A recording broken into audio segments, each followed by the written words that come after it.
पुंडलीक वरदे हरिविठ्ठल. श्री ज्ञानदेव तुकाराम.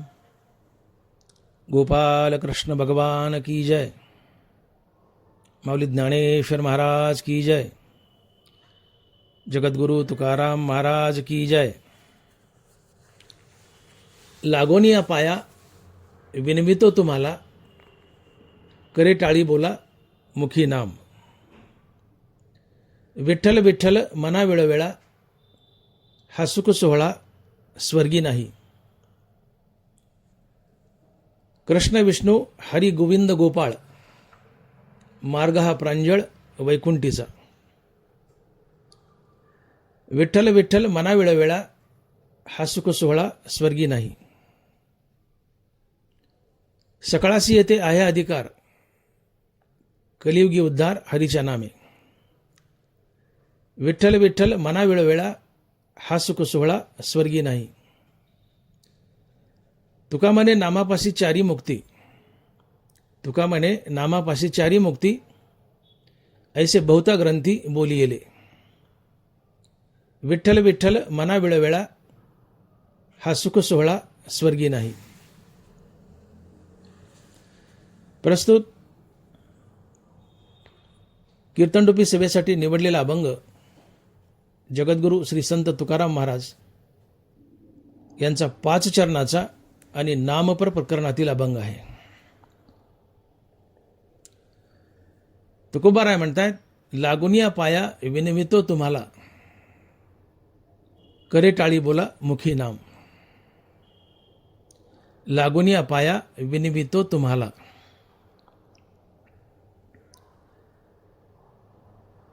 तुकोबाराय म्हणतायत,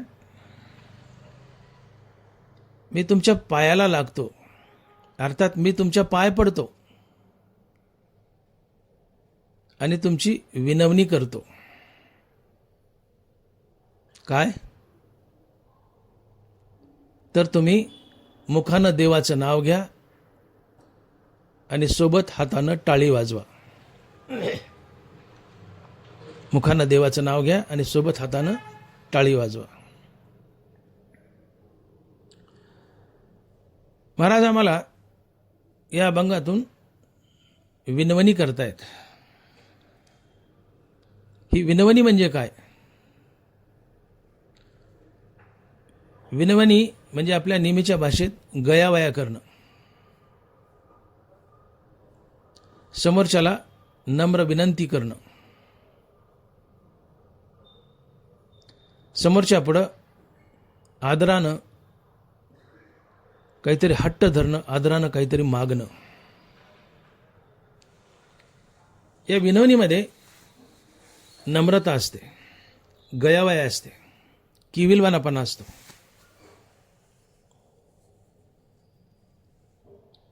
आणि महाराज इथे साधंसुद्धा नाही, तर आमच्या पाय पडून म्हणतायत, पाय पडून म्हणतायत की बाबांनो, मी तुमची विनवणी करतो, तुम्हाला नम्र विनंती करतो.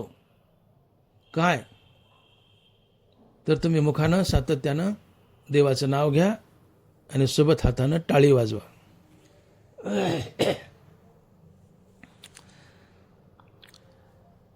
महाराजांनी या अभंगात विनवणी केली आम्हाला. विनवणी ही 2 प्रकारची असते, एक स्वार्थी आणि दुसरी परार्थी. स्वार्थी विनवणी ही आपल्या फायद्यासाठी असते, त्यात आपला काहीतरी मतलब असतो.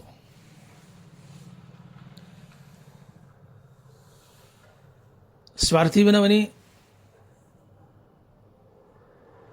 आपल्या जवळच्या पुढेही करता येते आणि परक्या पुढेही करता येते.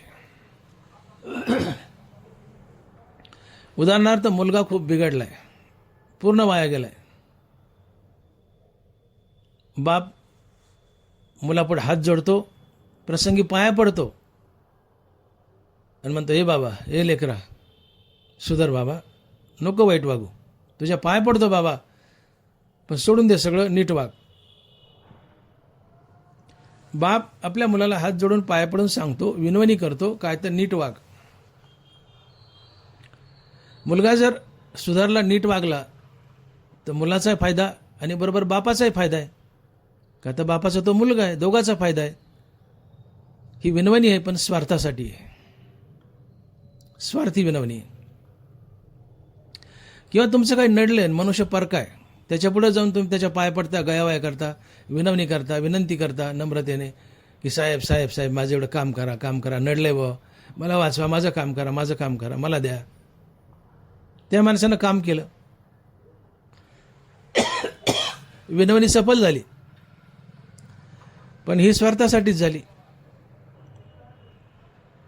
म्हणून जेव्हा आपल्या फायद्यासाठी आपण विनवणी करतो, मग तो आपला असो की परका असो, त्याच्यापुढं आपल्या स्वार्थासाठी, आपल्या फायद्यासाठी विनवणी करतो, ती स्वार्थी विनवणी असते. परंतु जेव्हा समोरच्या पुढे आपण विनवणी करतो, त्या विनवणीत फक्त त्याचाच फायदा असतो, आपला काही फायदा नसतो, अशी विनवणी ही परार्थी विनवणी असते. आणि अशी परार्थी अर्थात दुसऱ्यासाठी, दुसऱ्याच्या फायद्यासाठी जे विनवणी करतात ते संत असतात. जगाच्या कल्याणा संतांच्या विभूती, देह कष्टविती परोपकार. स्वतःच्या फायद्यासाठी तर विनवणी कुणी करेल हो. स्वतःच्या फायद्यासाठी मनुष्य समोरच्याला विनवणी करतो, ती विनवणी स्वार्थी असते आणि तो साधारण मनुष्य असतो. परंतु समोरच्याच्या फायद्यासाठी ज्यावेळेस आपण विनवणी करतो, त्यावेळेस ती विनवणी परार्थी असते आणि अशी विनवणी करणारा मनुष्य संत असतो. परार्थी विनवणी संताशिवाय दुसरं कोणी करू शकत नाही.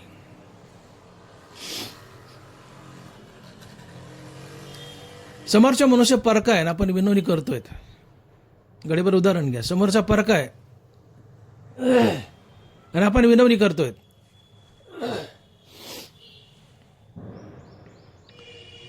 बरं, पाय पडून करतोय, पाय का पडणं होईना, गयावाय करतोय, ए बाबा सुधर, ए बाबा सुधर, पण तो सुधरत नाही. 1000 बार सांगून सुधरत नाही, उलट माघारी बोलतो. आपण काय म्हणतो, जमातीत मर तिकडं. 17 बार सांगितलं तर तुझं तेच आहे, ऐकायचं, नको ऐकू, मर तसाच. हा साधारण मनुष्य असतो. समोरच्यानं आपलं ऐकलं नाही, विनंती केली, गयावाया केलंय, विनवणी केली, तो ऐकत नाही, आपण वैतागतो, तसा पडतसाच मर, आणि त्याच्यापासून दूर जातो, सोडून देतो. हा साधारण जीव असतो, अशी विनवणी करणारा. परंतु जो मनुष्य समोरच्याच्या पाया पडून त्याला विनवणी करतो की बाबा तू सुधर, बाबा तू सुधर, बाबा तू सुधर, नम्रतेने पाया पडून विनवणी करतो की बाबा तू सुधर, किंवा देवाचं नाव घे, बाबा चांगलं वाग, तो झिडक्या मारतोय तरी हा मनुष्य पुन्हा पुन्हा विनवणी करतोय, पाया पडपड विनवणी करतोय, गयावाया करतोय, आणि शेवटी त्याला सुधरवतोच. यात त्या समोरच्याचा फायदा आहे, या विनवणी करणाऱ्या माणसाचा काही फायदा नाही. आणि अशी विनवणी करणारा फक्त संतच असतो, आणि ही विनवणी परार्थी असते. या विनवणीत जगाचं कल्याण असतं, आणि म्हणून जगाच्या कल्याणा संतांच्या विभूती, देह कष्टविती परोपकार आहे.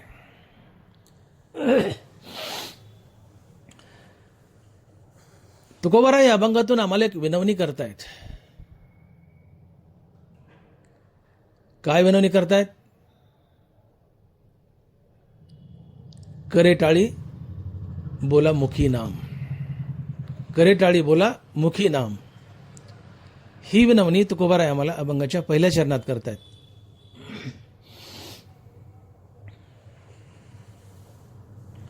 बरं, विनवणी बी साधी सुधी नाही, लागून या पाया, लागून या पाया, तोंडानं सांगून नाही, हात जोडून नाही, तर डायरेक्ट लागून या पाया. कुणाच्या पाया पडून ज्यावेळेस आपण सांगत असतो, त्यावेळेस ते अंतिम सांगणं असतं, ती अंतिम विनवणी असते. त्यापुढं सांगायचं किंवा विनवणी करायचं काही उरत नाही. आपण समोरच्याला गयावया केल्या, हात जोडले, विनंती केली, ऐकत नाही तो. शेवटी आपण काय म्हणतो, हे बाबा राहिलं बाकीचं, आता डायरेक्ट मी तुझ्या पाय पडतो रे, दी सोडून. अरे तुझ्या पाय पडले मी, आता काय उरलंय सांगायचं, बोलायचं, विनवणी करायचं, काय उरलंय? अरे तुझ्या पाय पडून मी, कर ना माफ, मला दे ना सोडून. ज्यावेळेस आपण समोरच्याची विनवणी करतो आणि त्या विनवणीत पाया पडून विनवणी करतो, ती अंतिम विनवणी, अंतिम विनंती असते. ती अंतिम विनवणी, अंतिम विनंती असते. त्यापुढं विनवणी करण्याचं काही शिल्लक राहत नाही. तसं तुकोबाने अंतिम विनवणी केली आम्हाला, अंतिम विनवणी. डायरेक्ट तुकोबा आमच्या पायाच पडलेत, लागो नि या पाया. बाबांनो, मी तुमच्या पायाला लागतो. याचा अर्थ सरळ होतो की बाबांनो, मी तुमच्या पाया पडतो, पण माझं ऐका. काय तर करे टाळी बोला, मुखी नाम. मुखानं देवाचं नाव घ्या, हातानं टाळी वाजवा.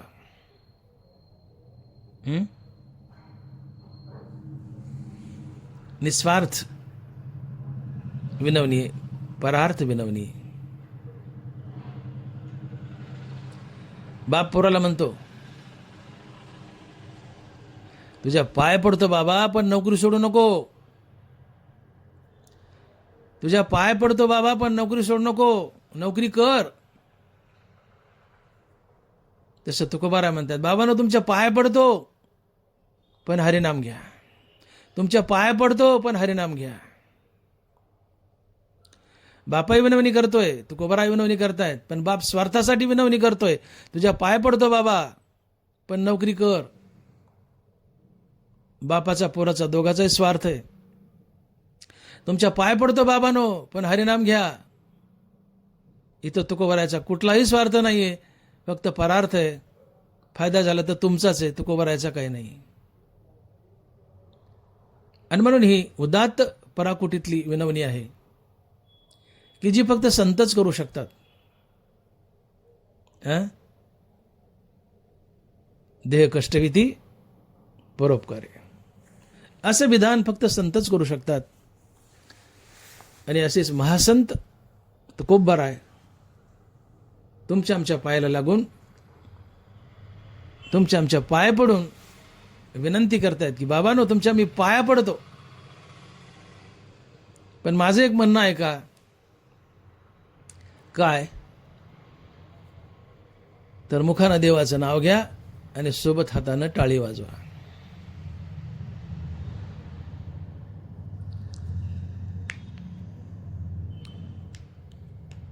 तुकोबारायांनी पाया पडून सांगितलंय, पण इतर दुसरं काही करा म्हणून सांगितलं नाही. फक्त मुखानं हरिनामच घ्या एवढंच सांगितलंय. करे टाळी बोला, मुखी नाम. तुकोबाराय पाय पडून विनवणी करतायत की तुम्ही मुखानं हरिनाम घ्या, तर फक्त हरिनामच का. तर याचं उत्तर अभंगाच्या 5व्या चरणात. आणि महाराज लिहितायत, तुका म्हणे नामापाशी चारी मुक्ती. तुका म्हणे नामापाशी चारी मुक्ती, ऐसे बहुता ग्रंथी बोली येले. तुका म्हणे नामापाशी चारी मुक्ती. तुकोबाराय पाय पडून विनवणी करतात की बाबानो, मुखानं देवाचं नाव घ्या. इतर दुसरं काही करा म्हणून सांगत नाहीत, फक्त तोंडानं देवाचं नाव घ्या म्हणतायत. मग फक्त देवाचं नावच का. तर याचं कारण देवाच्या नावापाशी चारी मुक्ती उभे असतात. देवाच्या नावाजवळ चारी मुक्ती वास करतात. तुका म्हणे नामापाशी चारी मुक्ती, ऐसे बहुता ग्रंथी बोली येले. नामापाशी चारी मुक्ती वास करतात. आणि मुक्ती मिळवणं हे मानवी जीवनाचं अंतिम ध्येय असतं. यापुढं मिळवायचं काही शिल्लक नसतं. हे शेवटचं मिळवणं आहे. मुक्ती हा मानवी जीवनातील अंतिम लाभ आहे.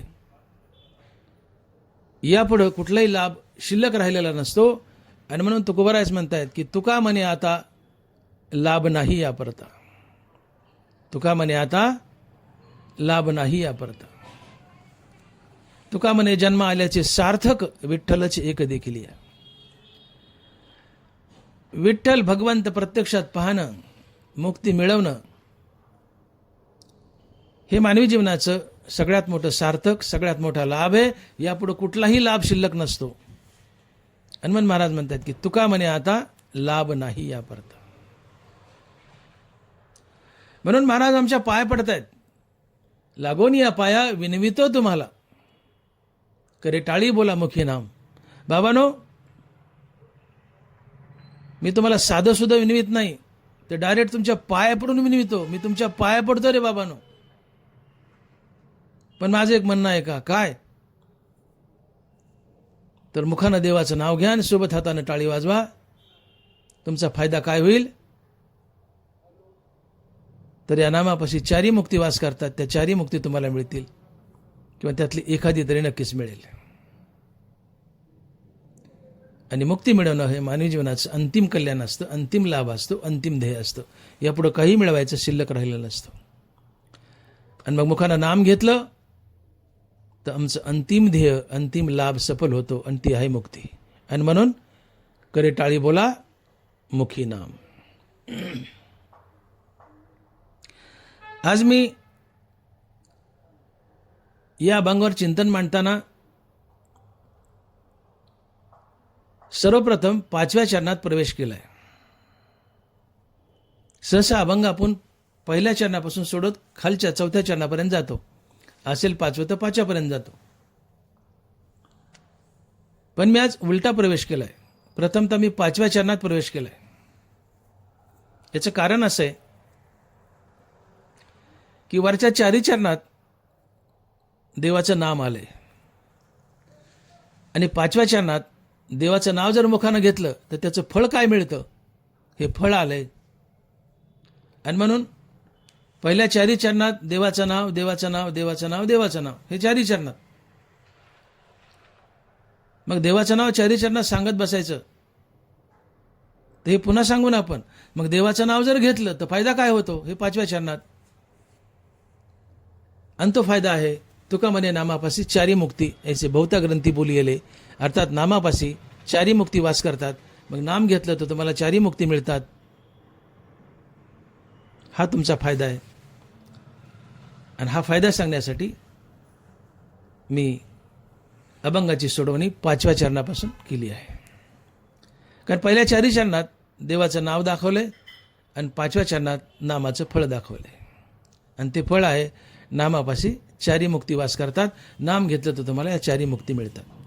आणि म्हणून 5व्या चरणापासून अभंगात प्रवेश आहे.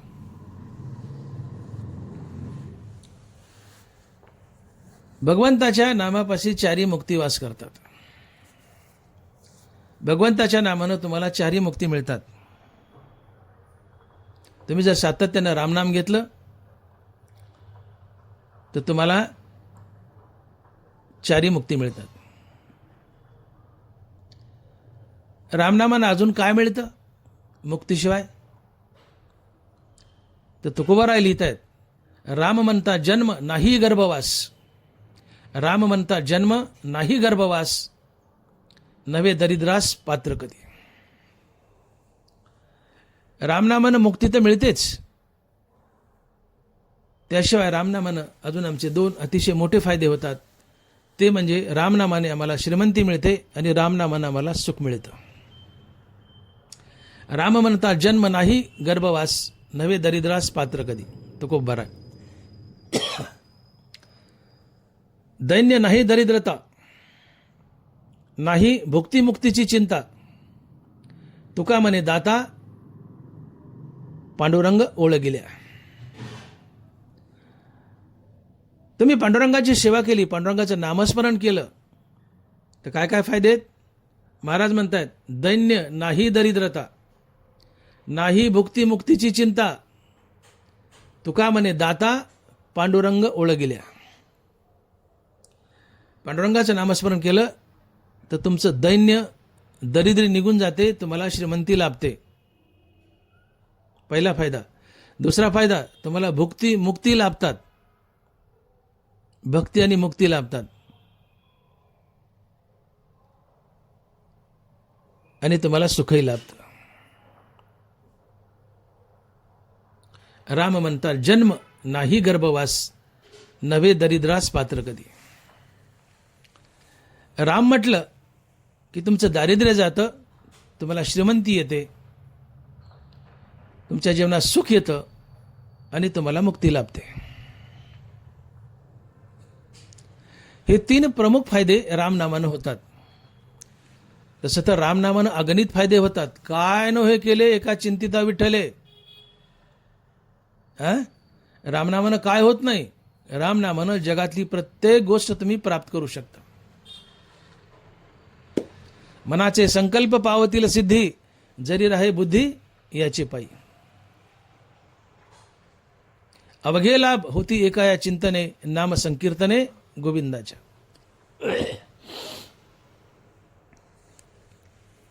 आवडी विठ्ठल गायजे एकांती, अलभ्य ते येती लाभ घरा.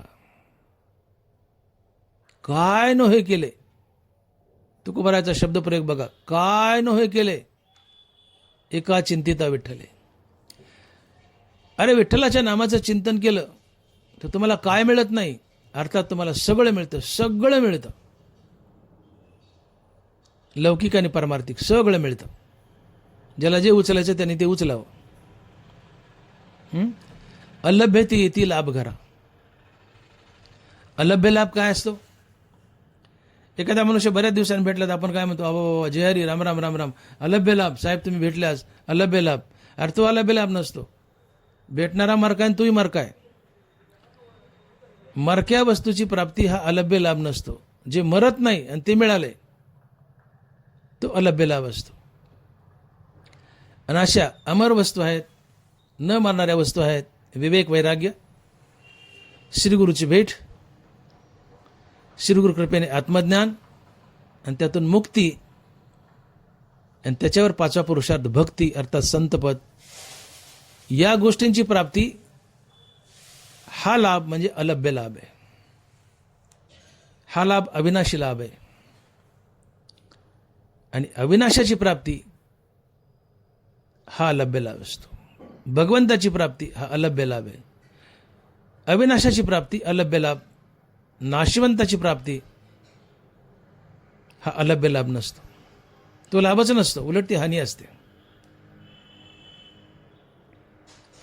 आणि म्हणून भगवंताच्या नामानं तुम्हाला जगातील प्रत्येक गोष्ट मिळते.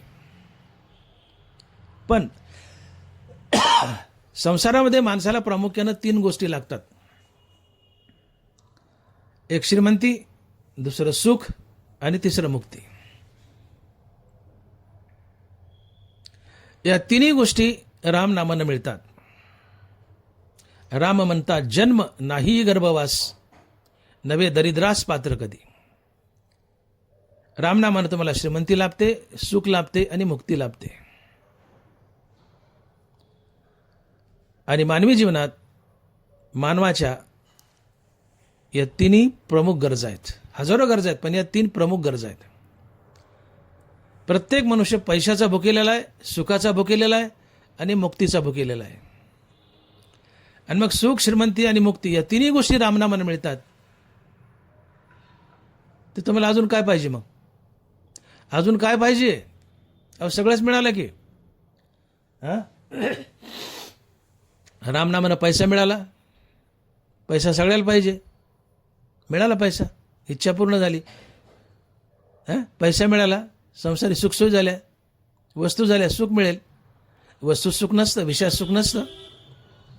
पण तुमच्या दृष्टीने आहे तर म्हणा विषयी सुख आहे, हे बोलण्याची सारिके नव्हे. तरी विद्युत स्फुरणे कान पाहे जगा माझी.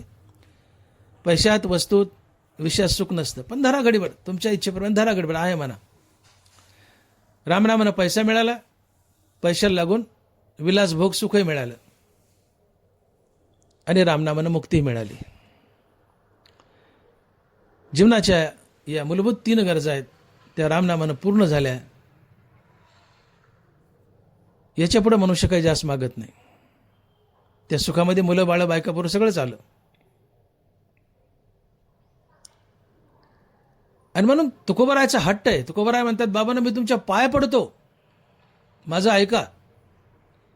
तुम्ही मुखानं रामनाम घ्या.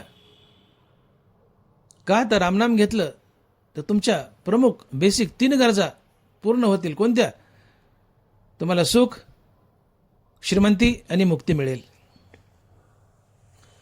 आणि या 3 गोष्टी आमच्या जीवनात प्राधान्य आहेत, प्रधान आहेत, प्रमुख आहेत. प्रत्येकाला 3 गोष्टी हव्यात. आणि या 3 गोष्टी नामानं मिळतात. म्हणून नाम घ्या, मी तुमच्या पाय पडतो. यात प्रामुख्यानं बाबांनो तुम्ही नाम घ्या, तुम्हाला मुक्ती मिळेल.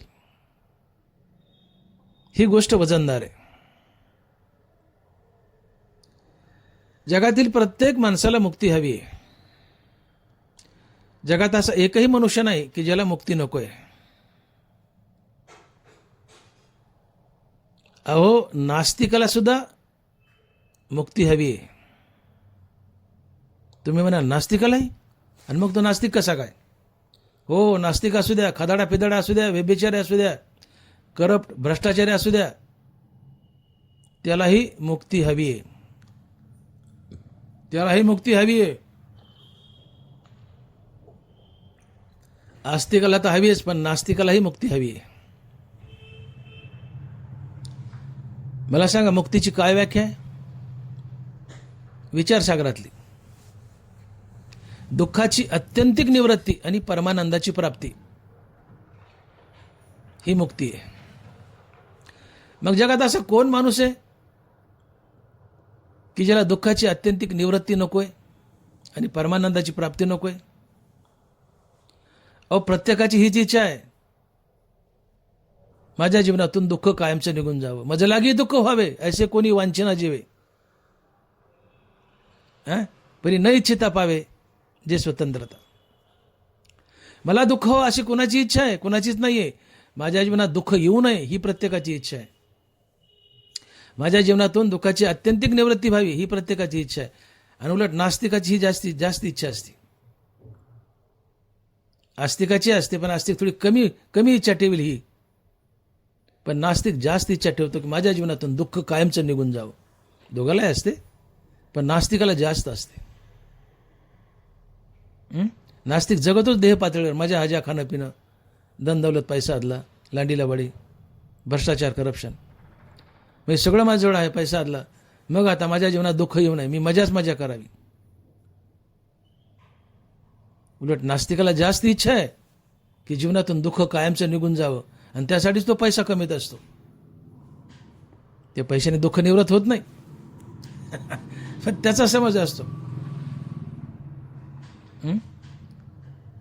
मग जगात असा कोणीच मनुष्य नाही ना हो की ज्याला वाटतं माझ्या जीवनात दुःख यावं. प्रत्येकाला वाटतं माझ्या जीवनातून दुःख निघून जावं, आणि जीवनातून दुःख कायमचं निघून जाणं आणि परमानंदाची प्राप्ती होणं ही मुक्ती असते. मग ही प्रत्येकाची इच्छा आहे, माझ्या जीवनातून दुःख कायमचं निघून जावं आणि परमानंदाची प्राप्ती व्हावी. नास्तिकाची पण इच्छा आहे. म्हणून नास्तिकाला सुद्धा वाटतं की मला मुक्ती मिळावी इनडायरेक्टली, पण त्याला कळत नाही. नास्तिकही मुक्तीच मागतोय, पण त्याला ते कळत नाही. माझ्या जीवनातून दुःख कायमचं निघून जावं, सुखच सुख यावं, परमानंद यावा. अप्रत्यक्षरित्या नास्तिक मुक्तीच मागतोय. आणि म्हणून मानवी जीवनातील ज्या प्रमुख गरजा आहेत, सुख, श्रीमंती आणि मुक्ती, या 3 गरजा रामनामानं पूर्ण होतात. आणि मुक्ती मिळवणं ही जीवनाची धन्यता असते, हा खरा लाभ असतो, आणि तुमचं जीवन सफल होतं.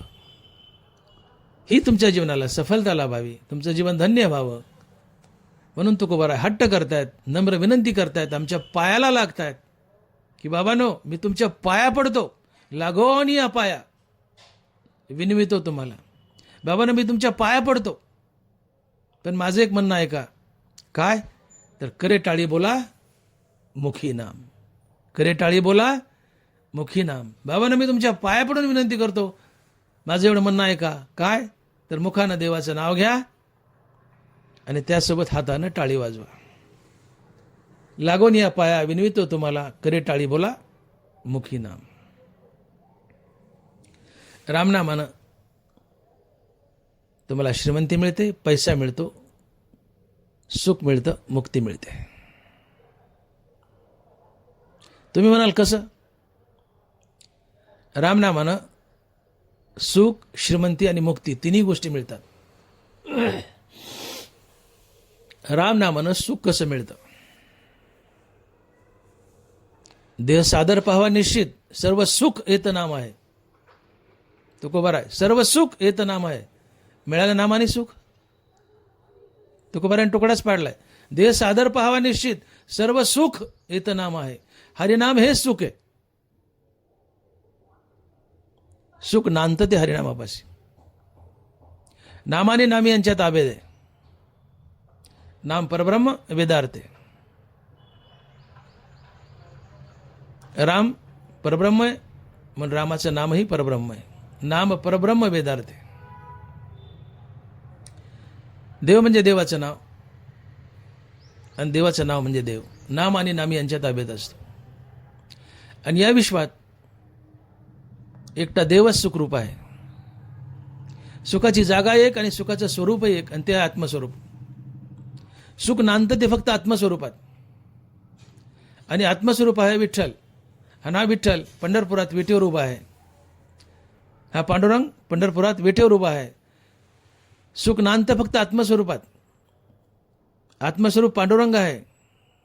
पांडुरंग विटेवर उभा आहे. पण या जगात एकटा पांडुरंग सुखरूप आहे, उरलेलं जगत दुःखरूप आहे. हनुमान महाराज म्हणतात, सुखरूप आहे साधूजा कोण सांगा माझ्या पांडुरंगासारखा तो. जगात एकटा पांडुरंग सुखरूप आहे आणि त्याला जोडून पांडुरंगाचं नाव सुखरूप आहे. मग पांडुरंग सुखरूप आहे आणि पांडुरंगाचं नाव सुखरूप आहे, तर पांडुरंगाचं नाव घेतले की तुम्हाला सुख लाभतं ना. आणि मग देह सादर पाहावा निश्चित, सर्व सुख येत नाम आहे. फक्त हरिनामच सुखरूप आहे, उरलेलं जग दुःखरूप आहे. ज्योती आणि प्रकाश जसे एकरूप असतात, तसं हरिनाम आणि सुख एकरूप असतं. देव आणि सुख एकरूप असतं. सुख म्हणजे देव, देव म्हणजे सुख. गुरुजींनी मुलाला प्रश्न विचारला, बाळ उभा राहा, तुला देव पाहिजे का सुख पाहिजे? पोरगं घाबरलं, म्हणजे गुरुजी गुरुजी गुरुजी देव पाहिजे. त्याला वाटलं सुख म्हणावं गुरुजी मारतील. गुरुजी गुरुजी गुरुजी मला देव पाहिजे. गुरुजींनी पोराला जवळ बोलवलं, म्हणजे बाळ घाबरू नको, ये. सुख आणि देव एकच असतो. सुख देवापासून भिन्न नसतंच. सुख म्हणजे देव, देव म्हणजे सुख. सुख म्हणजे पांडुरंग, पांडुरंग म्हणजे सुख. आणि पांडुरंग आणि पांडुरंगाचं नाव एकरूप आहे. म्हणून हरिनाम म्हणजे सुख, सुख म्हणजे हरिनाम. आणि म्हणून देह सादर पाहावा निश्चित, सर्व सुख येत नाम आहे. हरिनाम हे सुख आहे. हरिनाम घेतले की सुखाची प्राप्ती होतेच. सूर्य उगवला आणि प्रकाश पडला नाही असं कधीच घडत नाही. तसं नाम घेतलंय मुखानं आणि आनंद झाला नाही, सुख मिळालं नाही, असं कधी होत नाही. फाटक्या कपड्यात भंडाऱ्या डोंगरावर अफाट सुखात जगणारे तुकोबार आपल्या सुखाचं कारण सांगतायत. आणि महाराज लिहितायत, मी सगळ्यात सुखी आहे, कारण सांगू का माझ्या सुखाचं? महाराज आपल्या सुखाचं कारण सांगतायत. महाराज लिहितायत, आम्ही तेने सुखी, आम्ही तेने सुखी, म्हणा विठ्ठल विठ्ठल मुखी. बाबांना माझ्या सुखाचं कारण काय माहितीये का? काय? म्हणा विठ्ठल विठ्ठल मुखी. मी सारखं मुखानं विठ्ठलाचं नाव घेतो म्हणून मी सुखी आहे. का तर विठ्ठलाचं नावच सुखरूप आहे. जगात फक्त विठ्ठलाचं नावच सुखरूप आहे, उरलेलं जगत दुःखरूप आहे. दुःख बांधवडी आहे हा संसार, सुखाचा विचार नाही कुठे. सुखरूप आहे साधूजा कोण सांगा माझ्या पांडुरंगासारखा तो. आणि म्हणून भगवंताचं नाम सुखरूप आहे, ते तुम्हाला सुख देतं. तुम्ही ज्यावेळेस भगवंताचं नाम घेता, तुम्ही राम म्हटले की तुमचं मन अंतर्मुख होतं. अंतर्मुख झालेलं मन हृदयस्थ रामाला जाऊन भेटतं. मन आणि हृदयश्राम यांच्या भेटीतून मनाला स्थिरता लाभते आणि मनाच्या स्थिरतेतून येणारा अनुभव हे सुख असते. आणि ज्यावेळेस तुम्ही रामनाम घेत नाहीत त्यावेळेस मन इच्छेच्या मागे बहिर्मुख धावतं. मन आणि हृदयश्राम यांची ताटातूट होते. ही ताटातूट झाली की बहिर्मुख धावणारं मन तडपतं, बेचैन अस्थिर होतं. आणि मनाची बेचैनी, अस्थिरता, तडप हे दुःख असते. हनुमान ज्ञानोबा आहे सुख आणि दुःखाच्या व्याख्या करतायत. किंबहुना सोय जीवात्मा याची लाहे, ते तजे होय तया नाव सुख. आणि ऐशी अवस्था न जोडिता पार्था, जिजे ते सर्वथा दुःख जाणे. किंबहुना सोय जीवात्मा याची लाहे, ते तजे होय तया नाव सुख. तुम्ही रामनाम घेतलं की तात्काळ तुमचं मन अंतर्मुख झालेलं मन हृदयश्रामाला भेटतं. मन आणि हृदयश्राम यांच्या भेटीतून मनाला स्थिरता लाभते आणि मनाच्या स्थिरतेतून येणारा अनुभव सुख असतं. आणि मग मनाची स्थिरता हे सुख, मनाची शांती हे सुख. शांती परते नाही सुख, एरा अवघेची दुःख. तो बरं आहे. मनाची स्थिरता, मनाची शांती हेच सुख. आणि मनाची अस्थिरता, मनाची अशांती हेच दुःख आहे. रामनामानं मन स्थिर होतं, शांत होतं. मनाची शांती, मनाची स्थिरता हेच सुख. रामनामानं तुम्हाला सुख लाभलं. आणि म्हणून रामनाम मुळचं सुखरूप आहे. देह सादर पाहावा निश्चित, सर्व सुख इथं नाम आहे. रामनाम मुळचं सुखरूप आहे. शिवाय रामनाम घेतलं की मन अंतर्मुख झालेलं मन हृदयश्रामाला भेटतं. मन आणि हृदयश्राम यांच्या भेटीतून मनाला स्थिरता लाभते आणि मनाच्या स्थिरतेतून येणारा अनुभव हे सुख असतं. असं दोन्ही मार्गाने तुम्हाला सुख मिळतं. आणि म्हणून सर्व सुखाचे आगर बाप रखमा देवीवर. रामनामानं तुम्हाला सुख लाभतं. आणि म्हणून तुकोबरायचा हट्ट आहे, बाबा तुमच्या पाय पडतो पण मुखानं देवाचं नाव घ्या. पहिला फायदा काय होईल? तुम्हाला सुख लाभेल. बाबांना देवाचं नाव घ्या. दुसरा फायदा काय होईल? तर तुम्हाला श्रीमंती लाभेल.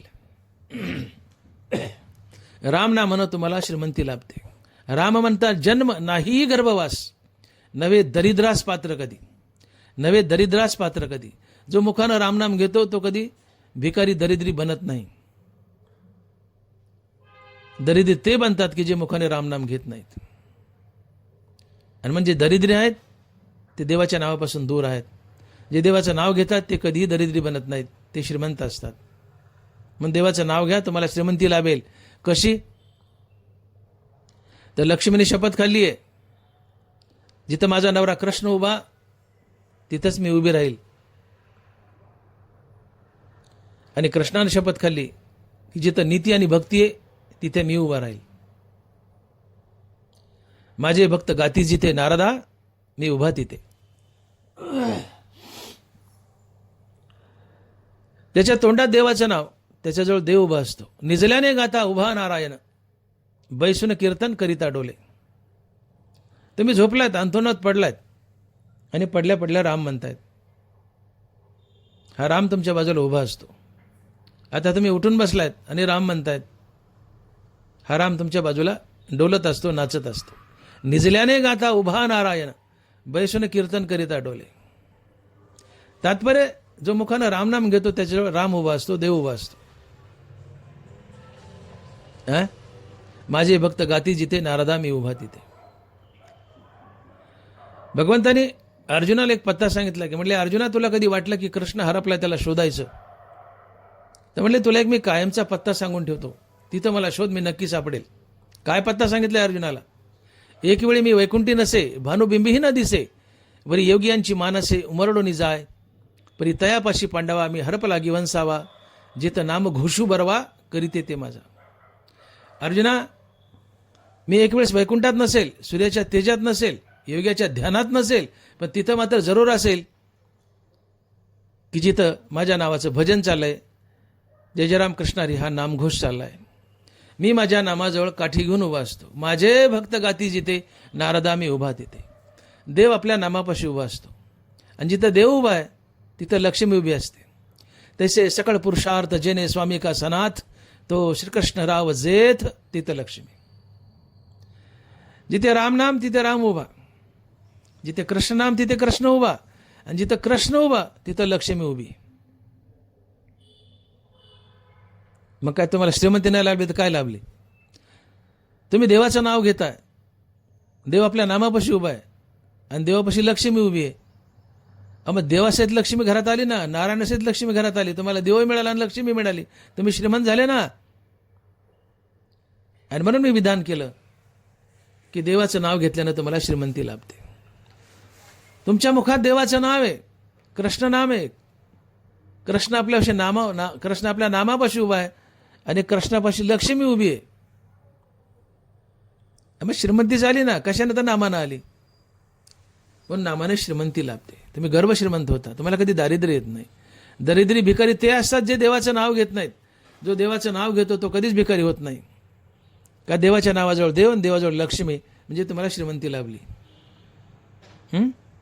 राम म्हणता जन्म नाही गर्भवास, नव्हे दरिद्रास पात्र कधी. देवाच्या नावानं तुम्हाला सुख लाभलं, देवाच्या नावाने तुम्हाला श्रीमंती लाभली. तिसरा फायदा, देवाच्या नावानं तुम्हाला मुक्ती लाभते. तुम्हाला मुक्ती लाभते. तुका म्हणे नामापाशी चारी मुक्ती, ऐसे बहुता ग्रंथी बोलिले. तुका म्हणे नामापाशी चारी मुक्ती. देवाच्या नावानं, राम नामानं तुम्हाला मुक्ती लाभते. एक नाही, दोन नाही, चारी लाभतात. सलोकता, समीपता, स्वरूपता आणि सायुज्यता अशा चार मुक्ती आहेत. सलोकता म्हणजे वैकुंठात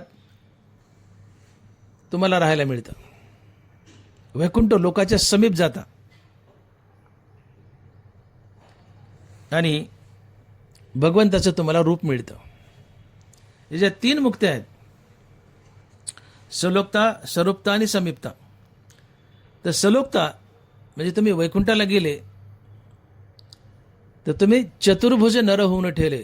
धनबरा म्हणतात ना, चतुर्भुज नर होऊन ठेले. तुम्ही चतुर्भुज कृष्ण बनता. वैकुंठातले सगळे लोक चतुर्भुज आहेत. वैकुंठ लोकात राहायला मिळतं म्हणून सलोकता.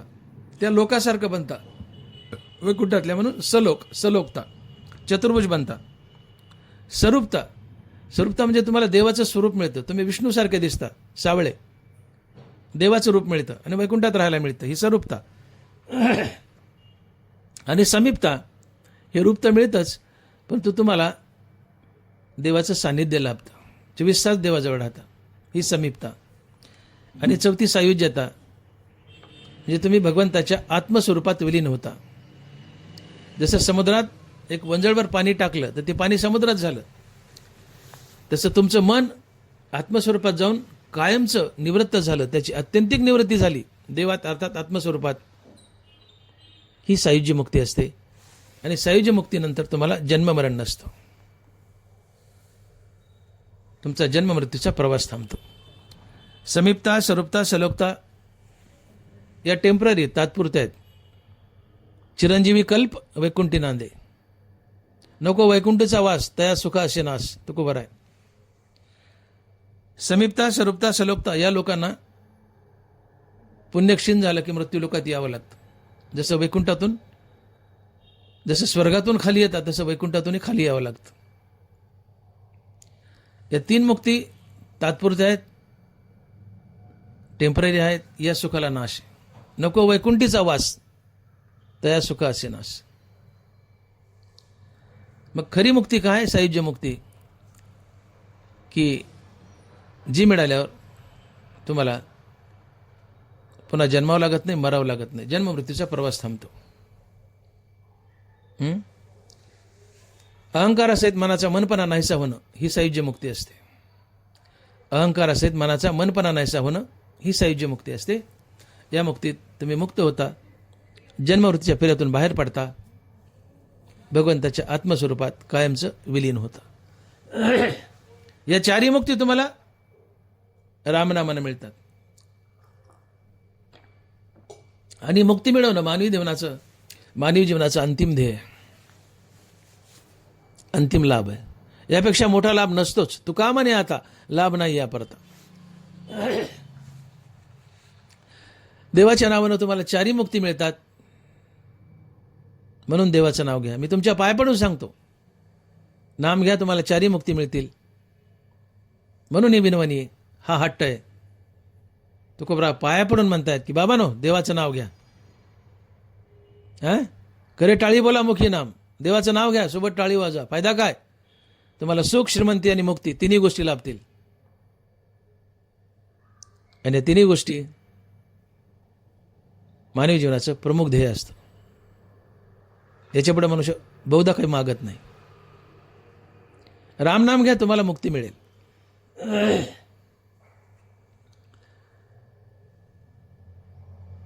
तुकोबाराय 5व्या चरणाच्या उत्तरार्धात लिहित आहेत, ऐसे बहुता ग्रंथी बोलिये रे.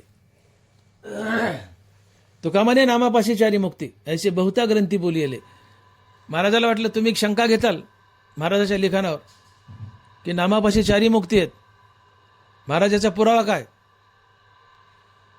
महाराजाचा पुरावा काय? तर महाराज म्हणले अनेक ग्रंथात सांगितलंय, अनेक ग्रंथात सांगितलंय. हा पुरावा आहे. साधं हरिपाठाचं उदाहरण घ्या. देवाचे दारी उभा क्षणवारी, त्याने मुक्तीचारी साधी येले. मिळाला पुरावा. ऐसे बहुता ग्रंथी बोली येले. हरिपाठ घ्या. देवाचे द्वारी उभा क्षणवारी, त्यांनी चारी मुक्ती साधी येले. देवाच्या दारात उभं राहणं म्हणजे मुखानं देवाचं नाव घेणं. देवाचं दार म्हणजे दरवाजा नसतो, मुखानं नाम घेणं हे देवाचं दार. देवाच्या दारात उभे म्हणजे मुखानं हरिनाम घेऊ लागले तर तुम्हाला चारी मुक्ती मिळतात. देवाचे द्वारी उभा क्षणभरी, त्याने मुक्तीचारी साधी येल्या. हरिमुखी म्हणा पुण्याची गणना कोण करी. तात्पर्य देवाच्या नावानं तुम्हाला चारी मुक्ती मिळतात. हे अनेक ग्रंथात सांगितलंय. हरिपाठही सांगतोय, ज्ञानोबाराही सांगतायत. आणि म्हणून बाबांनो, तुम्ही देवाचं नाव सातत्यानं घ्या, तुम्हाला चारी मुक्ती मिळतील. तुम्हाला चारी मुक्ती मिळतील हे तुकोबाराय बोलतायत. नामाने मुक्ती मिळते असं अनेक ग्रंथात सांगितलंय, हरिपाठातही सांगितलंय. मुखी नाम हाती मोक्ष, ऐसी साक्ष बहुतांची.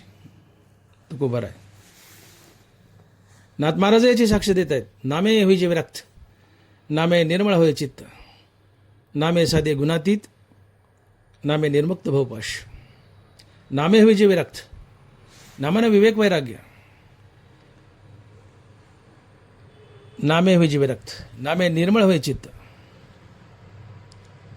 नामानं चित्ताची शुद्धी. काम, क्रोध, लोभ, मद, मोह, मत्सर, अहंकार सगळे पळून जातात. नामानं चित्त निर्मळ होतं. निर्मळ चित्तात देव राहतो. तो का म्हणे चित्त करावे निर्मळ, येऊन गोपाळ राहे तेथे. नामे साधे गुणातीत, नामाने गुणातीत निर्गुण अवस्था येते. निर्गुण अवस्था ही मुक्ती असते.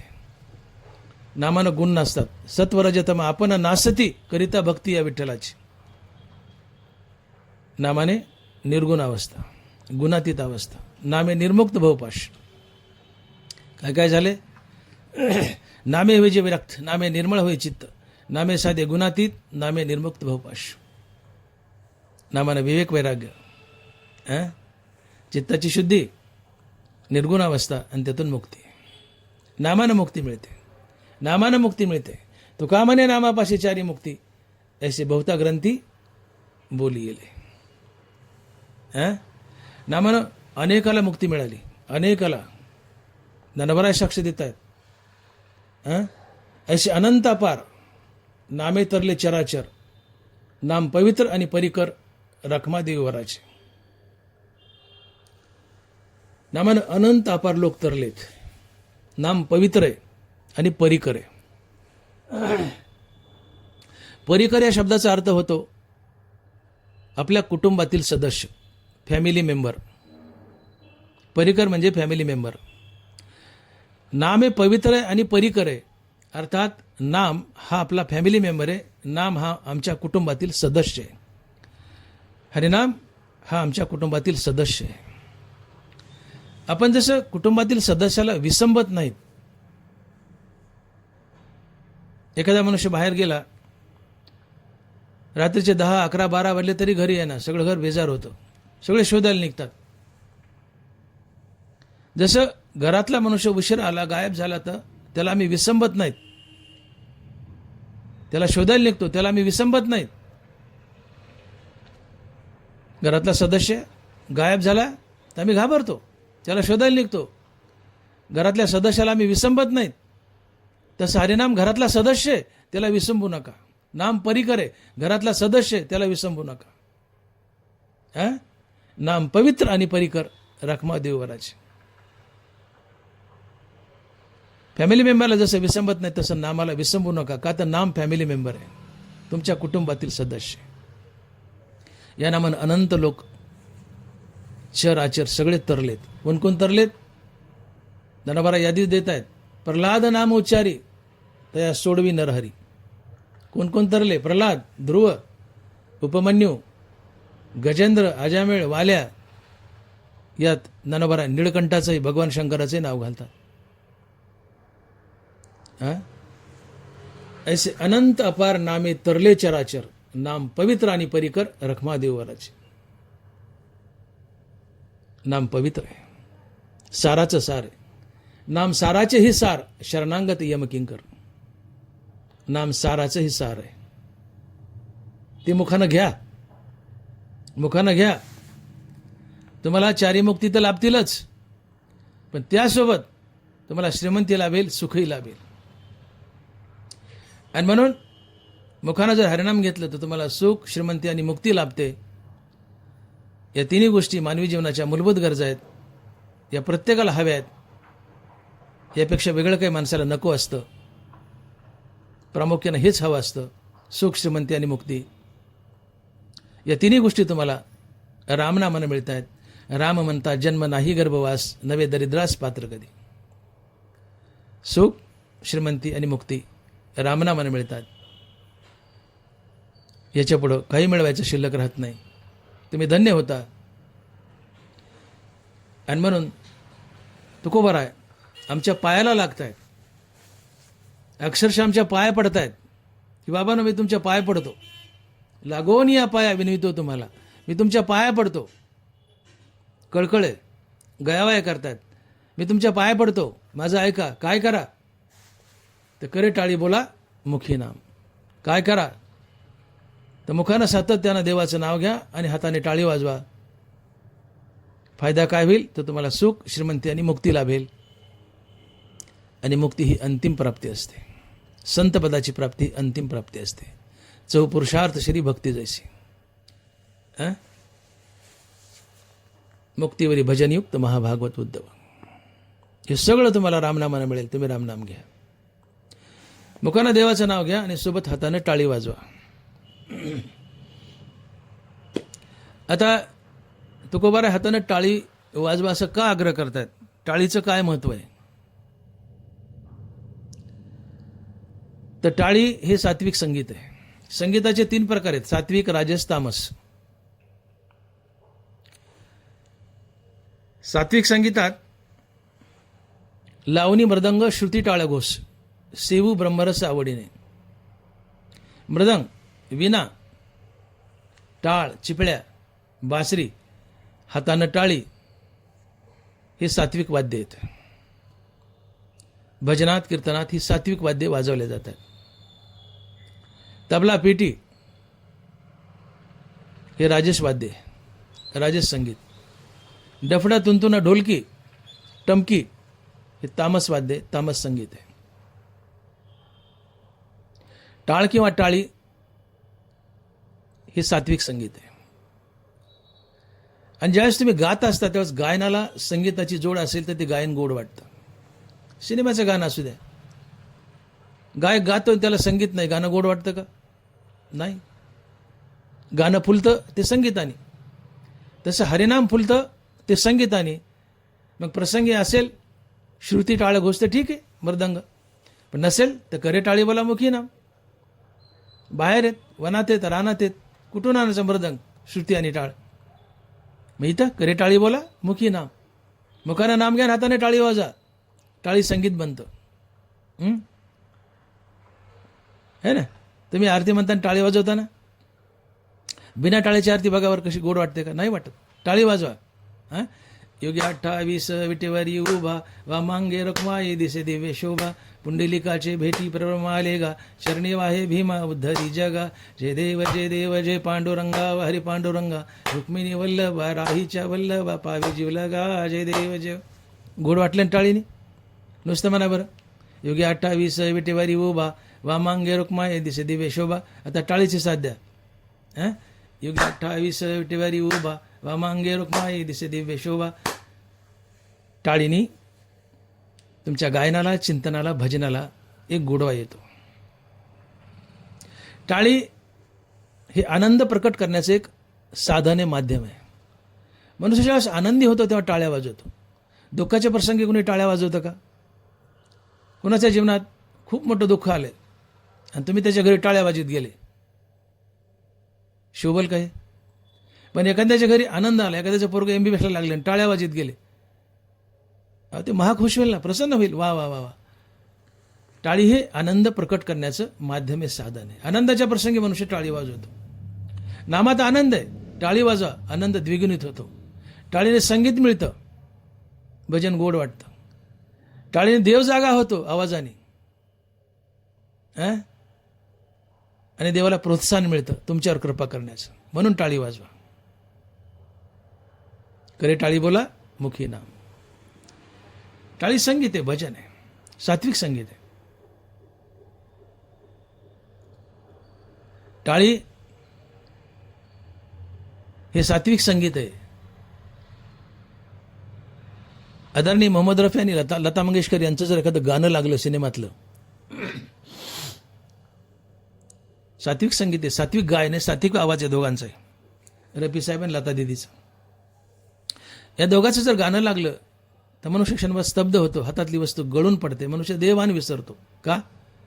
सात्विकता आहे. रफी साहेबाचं गाणं ऐकलं की तात्काळ मन अंतर्मुख होतं.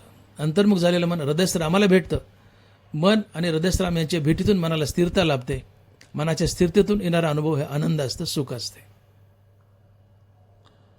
लता दीदी, रफी साहेब यांच्या गाण्याने समाधी लागते, आनंद मिळतो, मनाची स्थिरता लाभते, सुख लाभते. सात्विक गायने, सात्विक आवाज, सात्विक संगीत.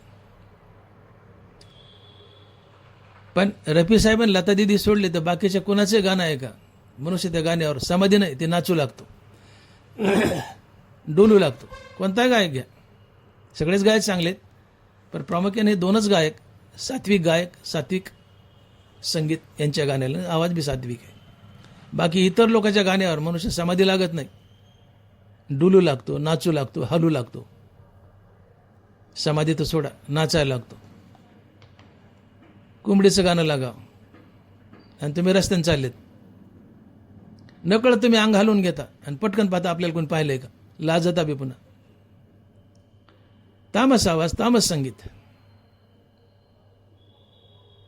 राजेश आवाज, राजेश संगीत. या सगळ्या गायकाचे आवाज सुंदर आहेत, मला नाव ठेवायचं नाही कोणाला, सगळे गायक सुंदर आहेत, पण आवाजात तामसपणा आहे, राजेशपणा आहे, संगीतात उग्रपणा आहे.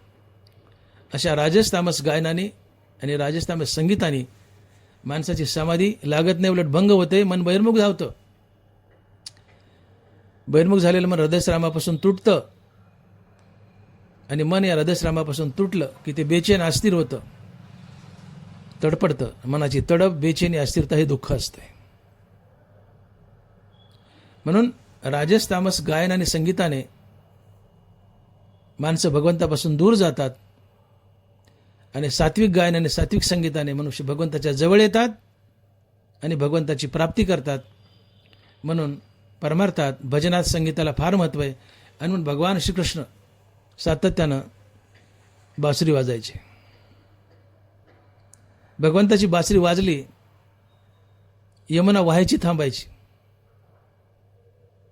यमुना व्हायची थांबायची, गायी आणि वासरं स्थिर व्हायचे, पक्षी स्थिर व्हायचे, झाडावर बसून देवाचं गाणं ऐकायचे, बासरी ऐकायचे. सात्विक संगीत आहे बासरी. सात्विक संगीताने समाधी लागते. टाळी सात्विक संगीत आहे, समाधी लागते. हरिनाम घ्या, त्याला टाळीची संगती द्या, सात्विक भजन बनतं, आनंद गोडवा द्विगुणित होतो, टाळीने देव जागा होतो, देव प्रोत्साहित होतो तुमच्यावर कृपा करण्यासाठी. आणि म्हणून करे टाळी बोला मुखी नाम, करे टाळी बोला मुखी नाम. हरिनाम घेताना टाळी वाजा. जय जय राम कृष्ण हरी, जय जय राम कृष्ण हरी, जय जय राम कृष्ण हरी, जय जय राम कृष्ण हरी. करे टाळी बोला, मुखी नाम. शिवाय टाळी हा एक व्यायाम आहे, हाताला व्यायाम मिळतो. तळहात आपटला की तिथं अनेक पॉईंट्स आहेत ॲक्युप्रेशरचे, ते स्टिम्युलाइज होतात, त्यांना चालना मिळते, शरीरातली इंद्रिय चांगली राहतात, आरोग्य लाभतं. एक प्रकारचा तो ॲक्युप्रेशर आहे. आणि मग योगा करणारे जे लोक आहेत, योगा संपला की असं मोठ्या मोठ्या टाळ्या वाजवतात. बघा योगाचे लोक शेवटी कसला तरी आवाज बी काढतात, हसतात मोठ्या मोठ्याने, पण टाळी वाजवतात. टाळी हा ॲक्युप्रेशर आणि व्यायामाचाही प्रकार आहे, त्यांनी आरोग्य लाभतं, म्हणून टाळी वाजवा. पण आपला विषय भजनात आनंद द्विगुणित होतो.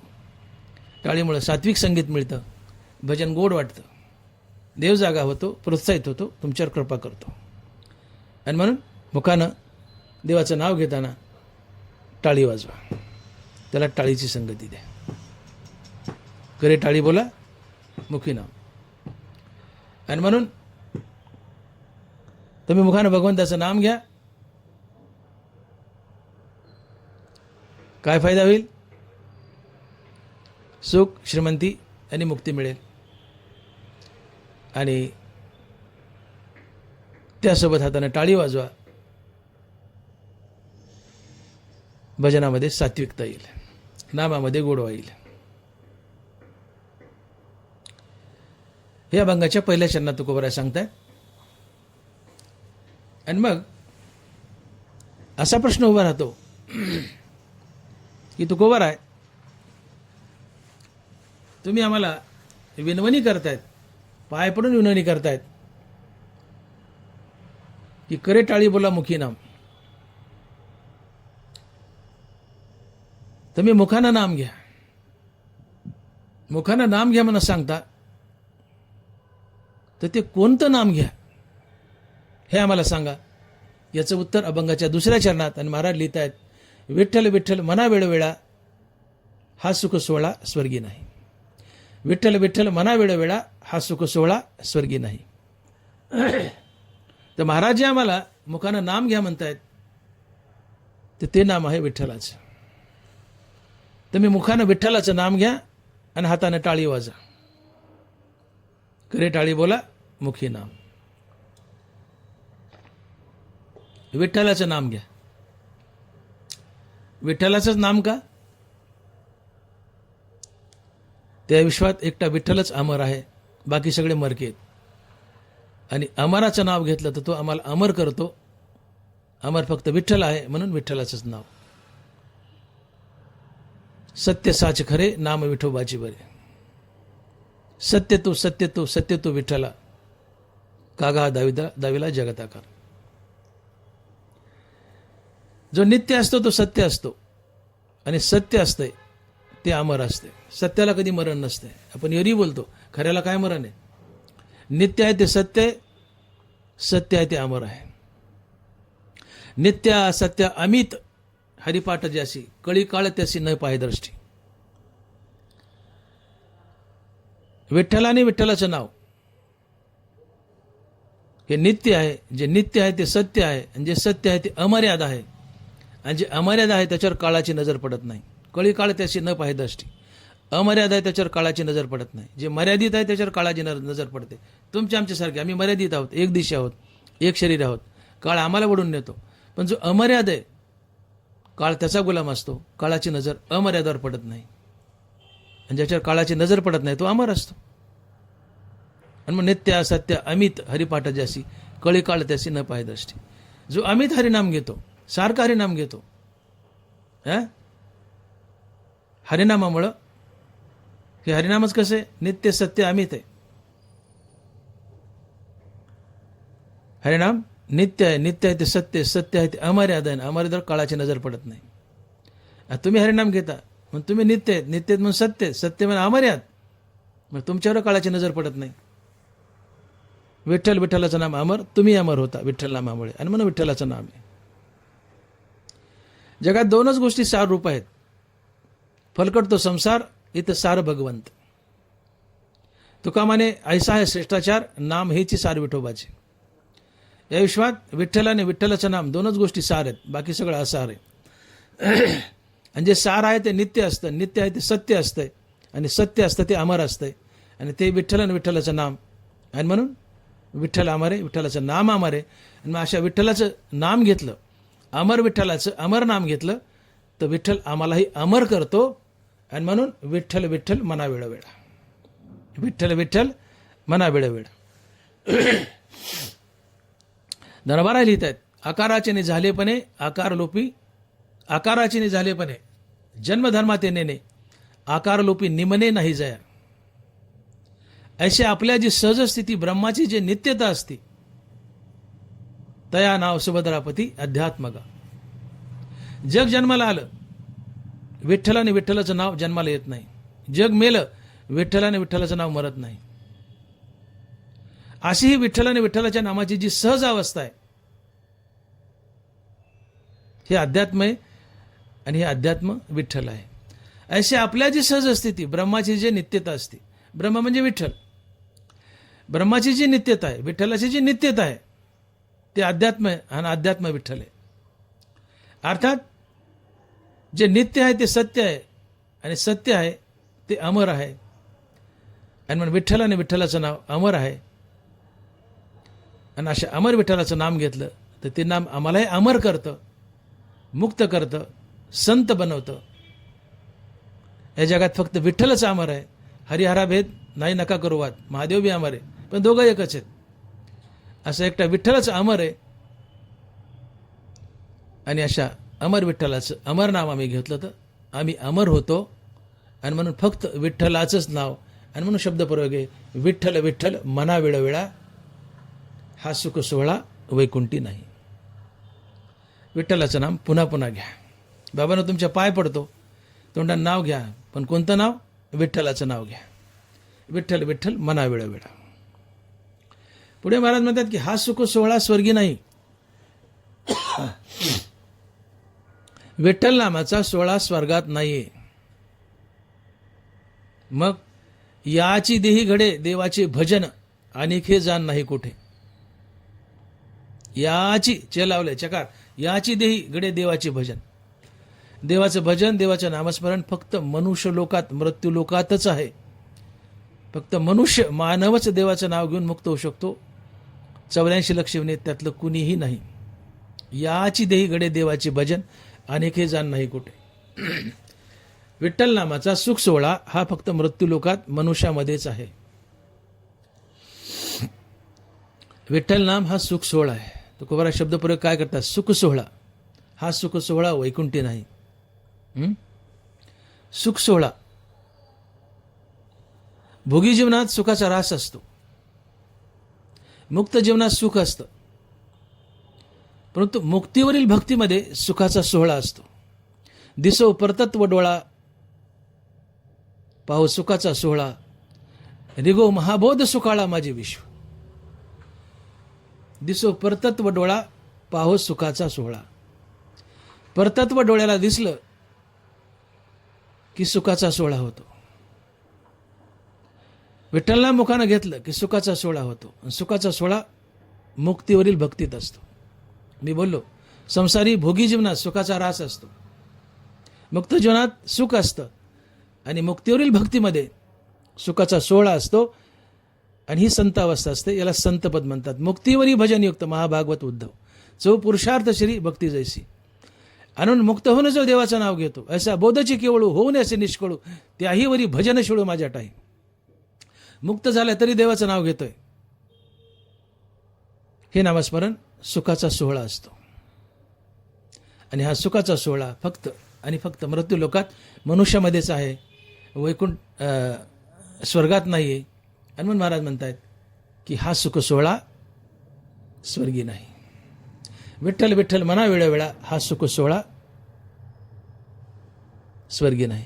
स्वर्गात सगळे कल्पतरू आहेत, चिंतामणी आहेत, चिंतामणीच्या वाटा आहेत, कल्पतरूच्या बाग आहेत, अमृत प्यायला आहे, कामधेनूची कळप आहेत, दिव्य शरीर आहेत, अंगाचा सुगंध येतो, घाम येत नाही.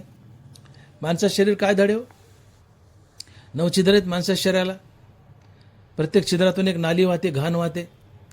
घाम येतो, छिद्रातून निघणाऱ्या नाल्या त्याची घाण सुटते, घुरट घाण येतो.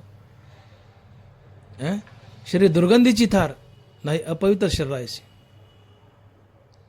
शरीर दुर्गंधीने भरले, नाकात शिंबुडे, तोंडात थुका आहे, डोळ्यात चिपडे आहेत, कानात वॅक्स आहे, मळ आहे, खाली मल आहे, मूत्र आहे, शरीराला घाम आहे. शरीर दुर्गंधीची थार, गचाळ शरीर आहे.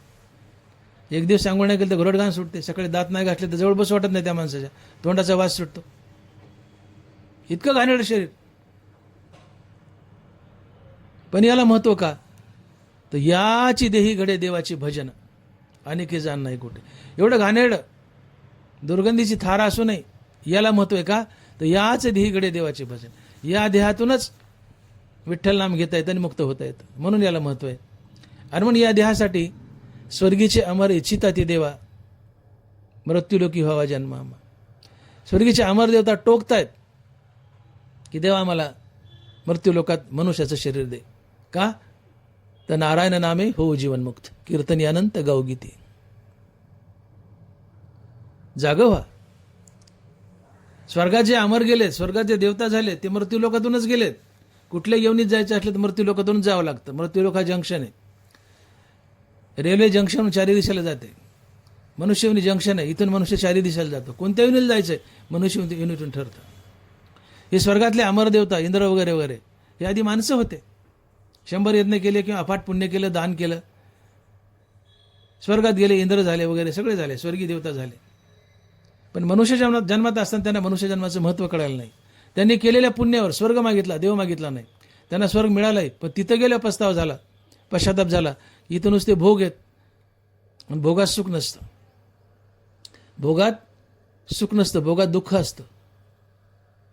तुकोबाराय लिहित आहेत, धन दिसे डोळ्यात दगडाचे परी, धन दिसे डोळ्यात दगडाचे परी, भोगते शरीरी विष झाले.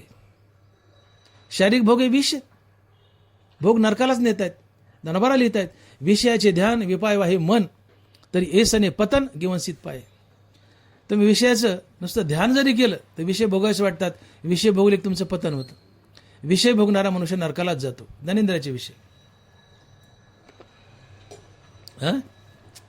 भोगात पतन आहे, दुःख आहे, विष आहे भोग.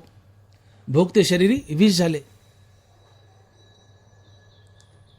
आणि कुठलाही भोग, स्वर्गातला असो इथला असो, भोग हा विशेष आहे. भोगात सुख नाहीचे. विषयी सुख आहे हे बोलण्याची सारखे नव्हे. विषयात भोगात सुख नाही. मग हे लोक पुण्य करून स्वर्गाला गेले, तिथं भोग आहेत पण भोगात सुख नाही. भोग ते शरीरी विष झाले. स्वर्गातले भोग त्यांना विष झाले, आता विष झाले स्वर्गीय देवतांना. मग ते देवाच्या पाय पडतात पांडुरंगाच्या, देवा मृत्यूलोकी व्हावा जन्मामा. का? तर नारायण नामे हो जीवनमुक्त, कीर्तनी अनंत गावगीती. ते याचना करतायत वरून की आम्हाला मृत्यूलोकात जन्म मिळावा. आम्ही चुकलो, मनुष्य जीवनात असताना आम्ही देवाचं भजन केलं नाही, पुण्य मिळवलं नाना साधनाने, पण त्यांनी स्वर्ग मागितला, स्वर्गाला आलोत. पण इथं भोग आहेत, भोगात दुःख आहे, मजा नाही, कर्म नाही. देवा आम्हाला तुझं नाव घेऊन मुक्त व्हायचं, आम्हाला मनुष्य लोकात माणसं कर. स्वर्गीचे मला इच्छिता ते देवा, मृत्यूलोकी व्हावा जन्मामा. मग सावध व्हा ना. सध्या तुम्ही आम्ही माणसं आहेत. ते माणसातून स्वर्गातले देव झाले पण चुकले, पश्चाताप झालाय. तुम्ही स्वर्गाला जाल, पश्चाताप होईल. मग देव मागा ना, मनुष्य रूपात आहात याचं चीज करा ना. मुखांना देवाचं नाव घ्या, सत्कर्म करा, देव भेटेल, जीवन धन्य होईल, मुक्ती भेटेल, जीवन धन्य होईल. आणि म्हणून आम्ही या स्वर्गातल्या देवताला, इंद्राला वगैरे असं करावं, टुकटुक माकूड आम्ही खाऊ पापूड, तू का हाल्याचा मेकूड. लहानपणी एक खेळ असायचा मुलामध्ये ग्रामीण भागात.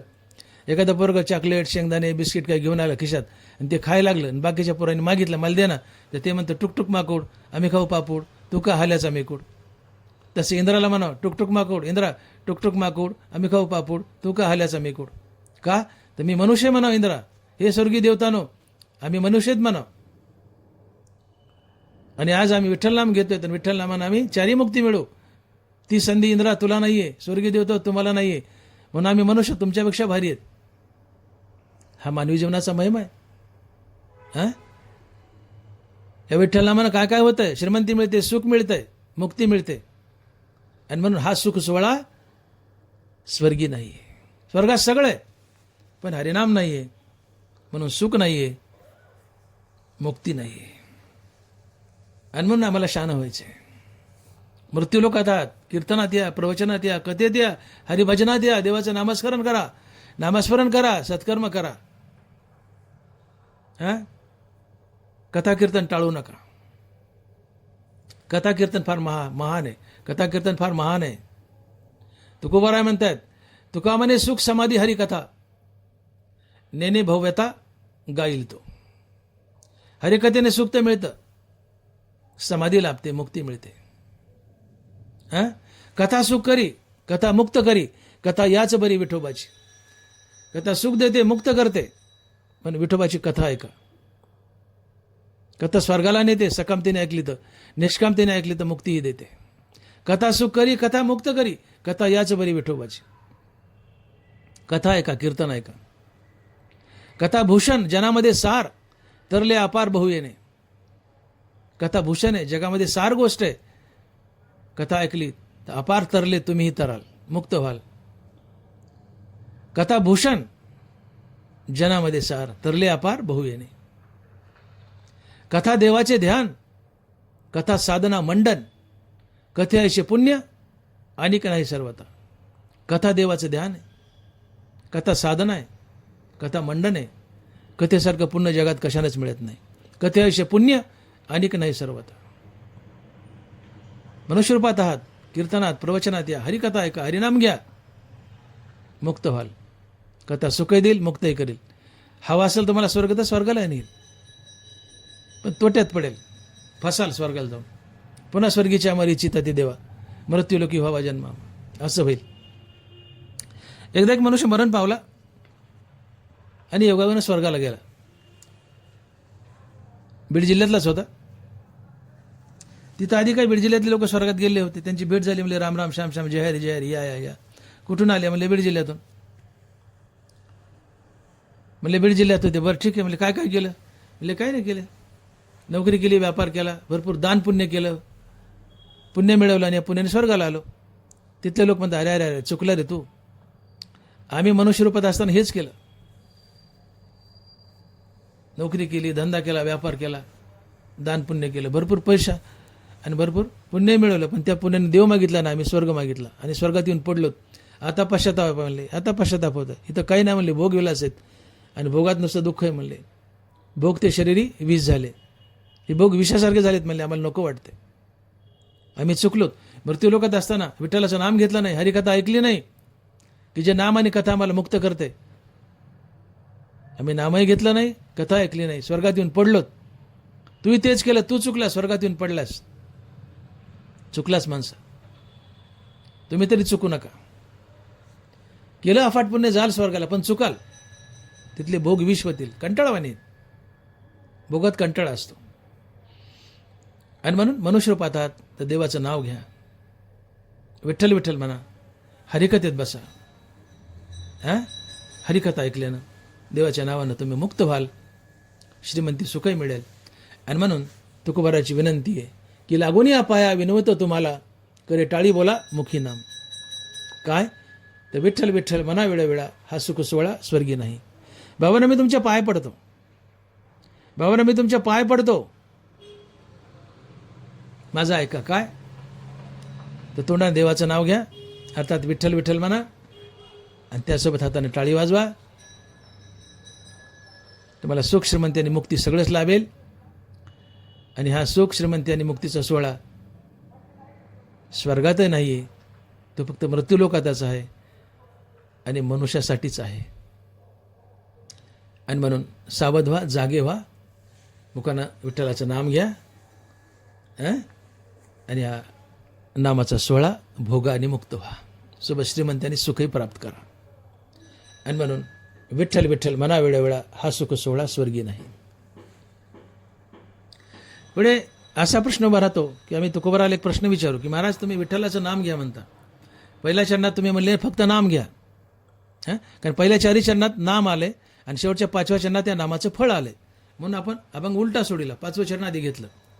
महाराज तुम्ही पहिल्या चरणात नाम घ्या, ठीक आहे. आम्ही प्रश्न केला कोणतं नाम घ्या, तुम्ही म्हणले विठ्ठल नाम घ्या, ठीक आहे, आम्ही विठ्ठलाचं नाम घेतलंय, पण फक्त विठ्ठलाचंच नाम घ्यावा की अजूनही काही नाम चालतील, तर तर तुकोबराय म्हणतील चालतील. तर ते कोणते कोणते?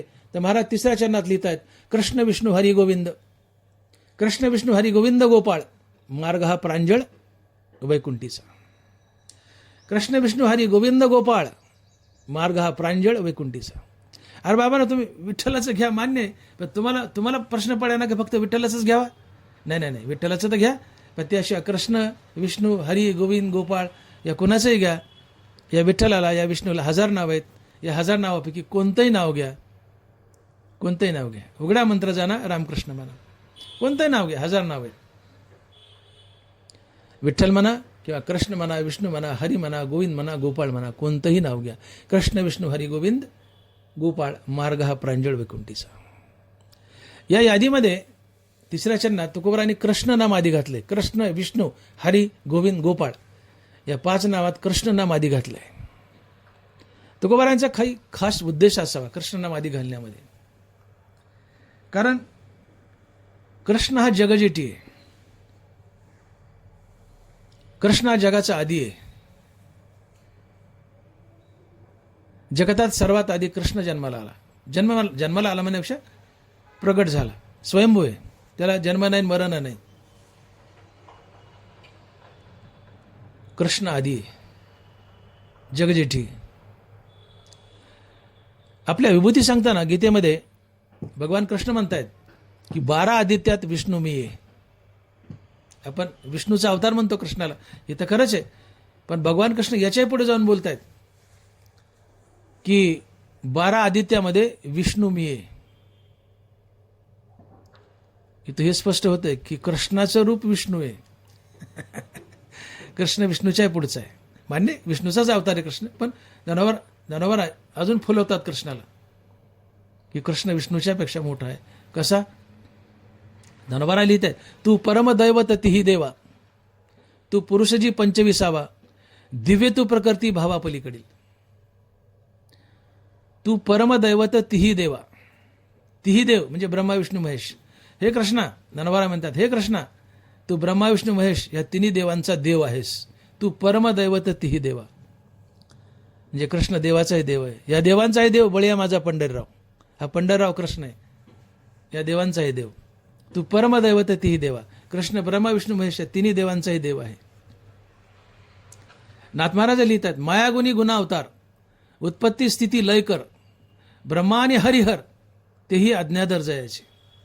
ब्रह्मा आणि हरिहर तेही आज्ञाधर जयाचे. ब्रह्मा हरिहर म्हणजे ब्रह्मा विष्णू महेश तिघे कृष्णाचे आज्ञाधारक आहेत. कृष्ण या तिघांच्या पुढचा आहे. धनवारा लिहितात, हरिहरादी समजता देवा तू परमदेवता, वेदातेही पडविता आदिगुरु तू. हरिहरादी समजता, हरिहर ब्रह्मदेव, गणपती, पार्वती, सूर्य, ज्या 5 देवांना आम्ही पूजतो, या सर्वांचा तू देव आहेस. समस्ता शब्द वापरले, हरिहरादी समस्ता. समस्ता म्हणलं की अनेक वचने आलं. हरिहर विष्णू आणि महादेव तर आलेच, पण त्यात ब्रह्मदेव, त्यात सूर्य, जगदंबा,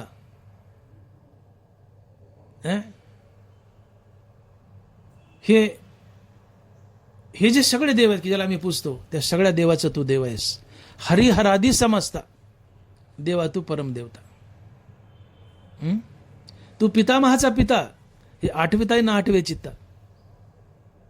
तू पितामहाचा पिता, तू ब्रह्मदेवाचा बाप आहे. तू ब्रह्मा विष्णू महेशाचा देव आहेस, या तिघापेक्षा मोठा आहेस.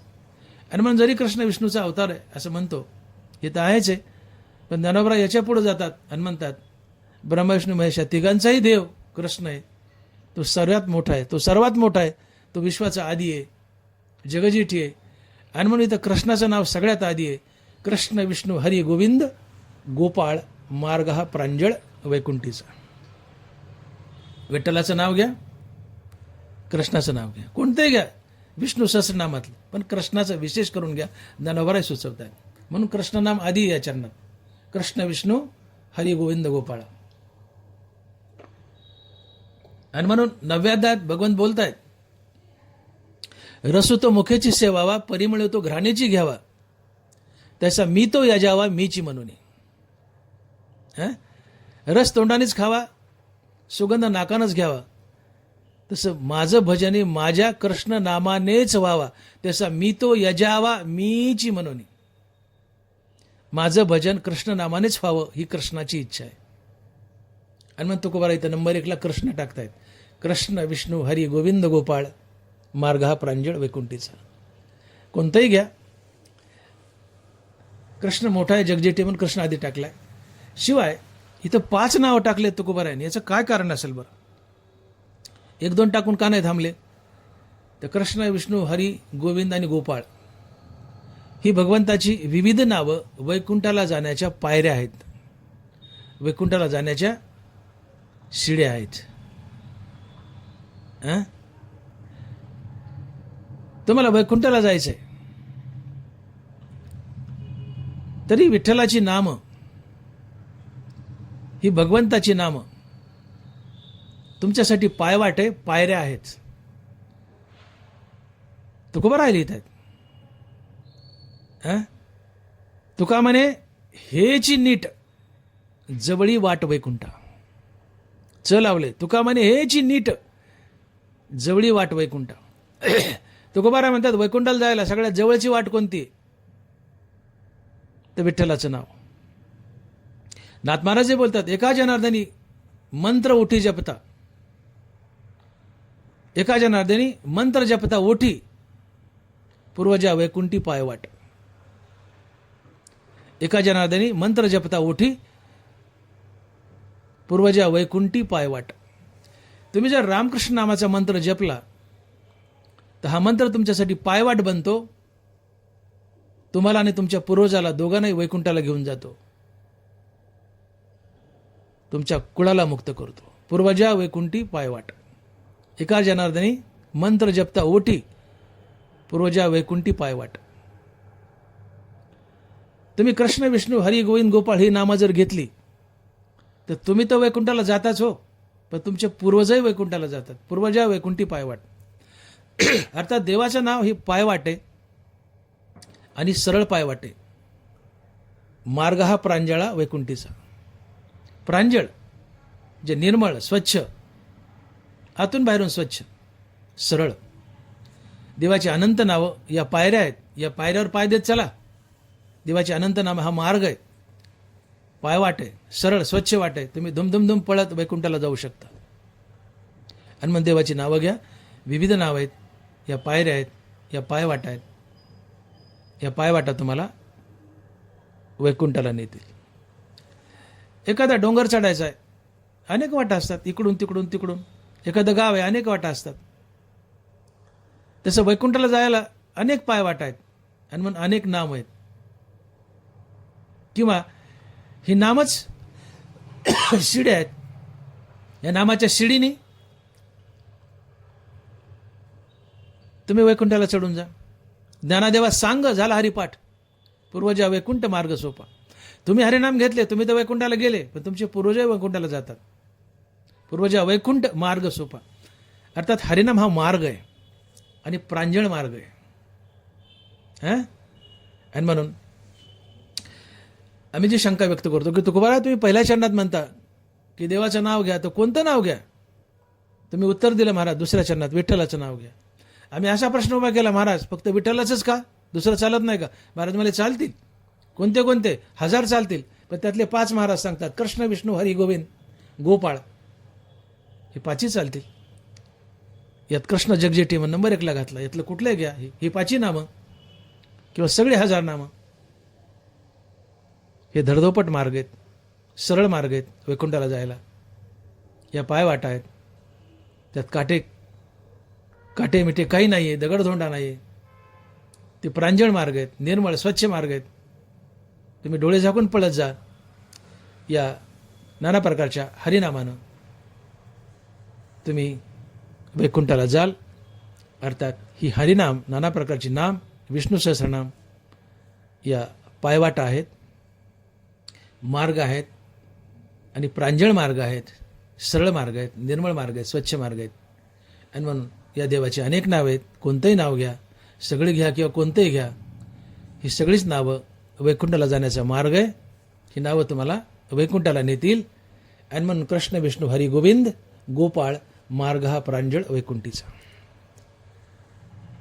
मग आम्ही असा प्रश्न उभा करतो की तुकोबर आहे, ठीक आहे, तुम्ही देवाचे 1000 नाव सांगितले, 4थ्या चरणात 5 नाव सांगतायत, ठीक आहे आम्ही घेऊ, पण हे नाम घेण्याचा अधिकार सगळ्याला आहे का काही ठराविक लोकाला आहे? महाराज 4थ्या चरणात म्हणतात, अरे बाबांनो, सकळाशी येते आहे अधिकार, सकळाशी येते आहे अधिकार कलियुगी उद्धार हरीच्या नामात. सकळाशी येते आहे अधिकार कलियुगी उद्धार हरीच्या नामे. हे बाबांनो, तशी शंका घेऊ नका की मी 5 नावं सांगितलेत, विठ्ठलासहित 6 नावं सांगितलेत, मग यातलं कोणतं नाव घ्या म्हणता किंवा सगळंच घ्या म्हणता, पण हे नावं घेण्याचा अधिकार सगळ्याला का काही ठराविक लोकाला आहे? तर महाराज म्हणतात, अरे बाबांनो, अशी शंका घेऊ नका, सकळाशी येते आहे अधिकार कलियुगी उद्धार हरीच्या नामे. सगळ्यांना अधिकार आहे. खट नट यावे, शुद्ध होणी जावे, दमडी पिठी व्हावे, चोखा मिळा. कोणी या, चांगला या, वाईट या, कसला या, शरण आला त्याचे न विचारी गुणदोष. तुकोबाराय म्हणतात, तुम्ही पापी आहेत, नाना प्रकारचे पाप केलेत आणि देवाला शरण गेलेत, देव तुमचे गुणदोष विचारत नाही, काय पाप केले विचारत नाही. तुम्ही शरण गेले प्रांजळ मनाने, देव तुम्हाला माफच करतो. आले तरी आघवे मागील वाव. तुम्ही देवाला शरण जा आणि पश्चाताप करा की देवा माझं चुकलंय, आपली तापडी करा. तुम्हाला प्रायश्चित्त हो द्या, पश्चाताप हो द्या की आपण पाप केली, वाईट वागलो. तेवी भलतेनी भावे, मन मज आतू येते व्हावे, आले तरी आगवे मागील वाव. तुम्ही पाप केले पण तुम्हाला पश्चाताप झाला आणि तुम्ही पांडुरंगापुढे जाऊन उभे राहिले, म्हणताय, पांडुरंगा चुकलो रे, लय पाप केले, मला माफ कर. तुमच्या डोळ्यात पश्चाताप दिसवा पांडुरंगाला. पांडुरंग तुमचे दोष विचारत नाही, तुम्हाला सरळ हाताने माफ करतो. आक्रोशेने जेथ क्षमा असे. समोरचा आलाय, माफी मागायला लागलाय आणि त्याला आपण झापलंय, 4 शिव्या घातल्या आणि मग माफ केलंय, ती माफी काही कामाची नाही. ती आक्रोशासहित क्षमा आहे, आक्रोशासहित क्षमा आहे.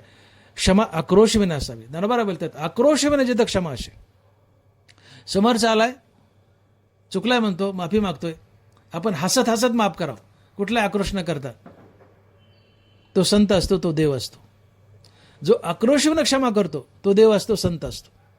देवापाशी अन्न आक्रोश क्षमा आहे. तुम्ही देवापुढे जाऊन उभा राहा, नुसतं म्हणा देवा चुकलं रे, खऱ्या अंतकरणानं म्हणा, प्रायश्चित्त करा.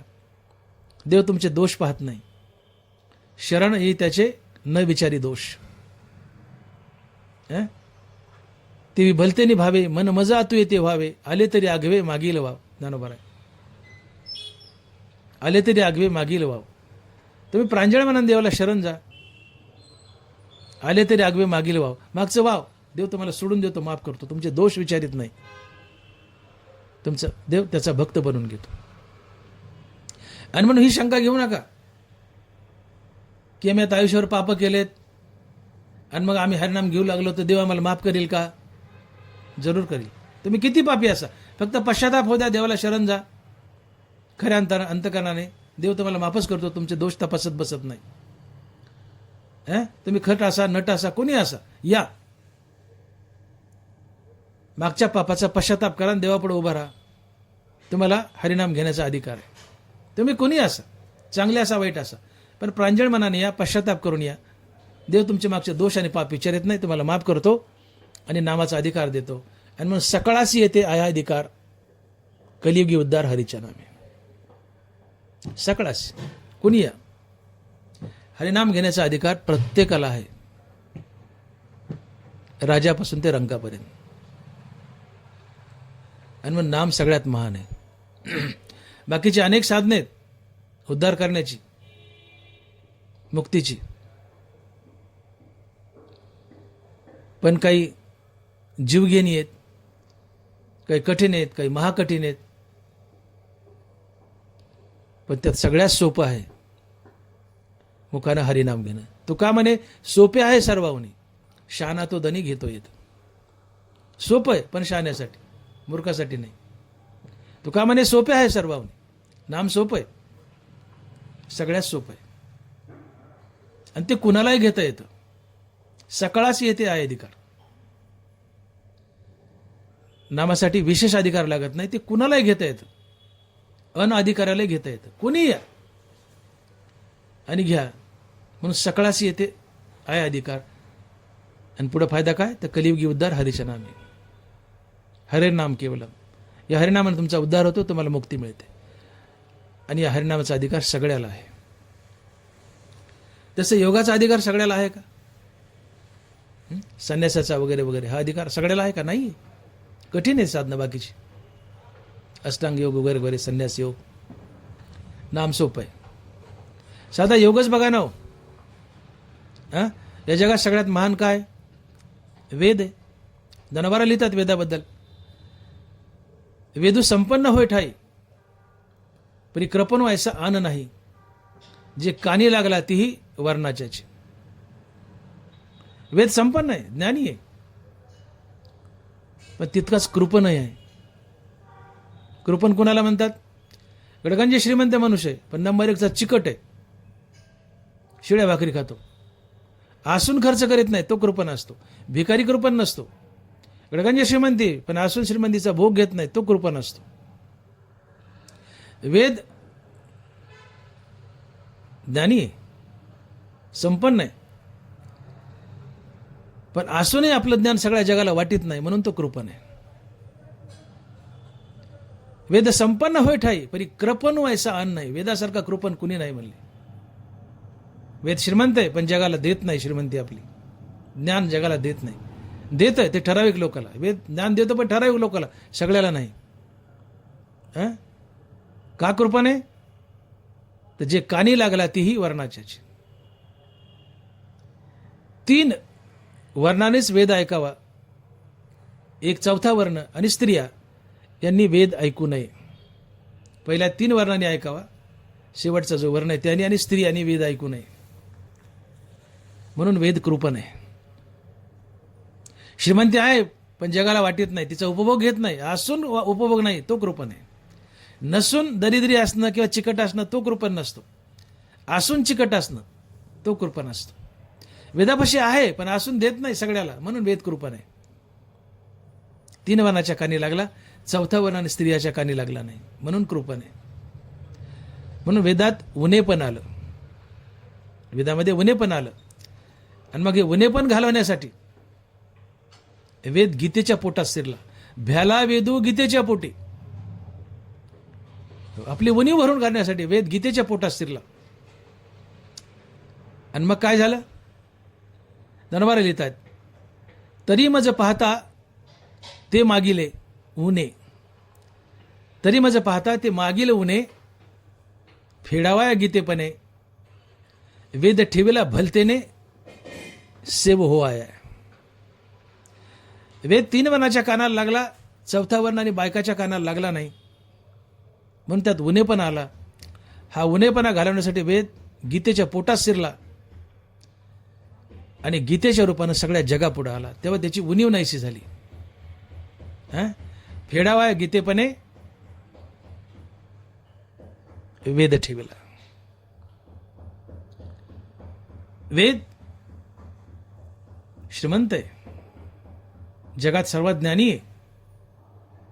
मनुष्य श्रीमंत आहे पण असून चिकट आहे, त्याला कृपण म्हणतात. वेद श्रीमंत आहे ज्ञानाच्या बाबतीत पण असून सगळ्याला देत नाही, म्हणून कृपण आहे. वेदाला उनेपणा आला. हा उनेपणा घालण्यासाठी वेद गीतेच्या पोटात शिरला आणि गीतेच्या रूपानं सगळ्या जगाला मिळाला.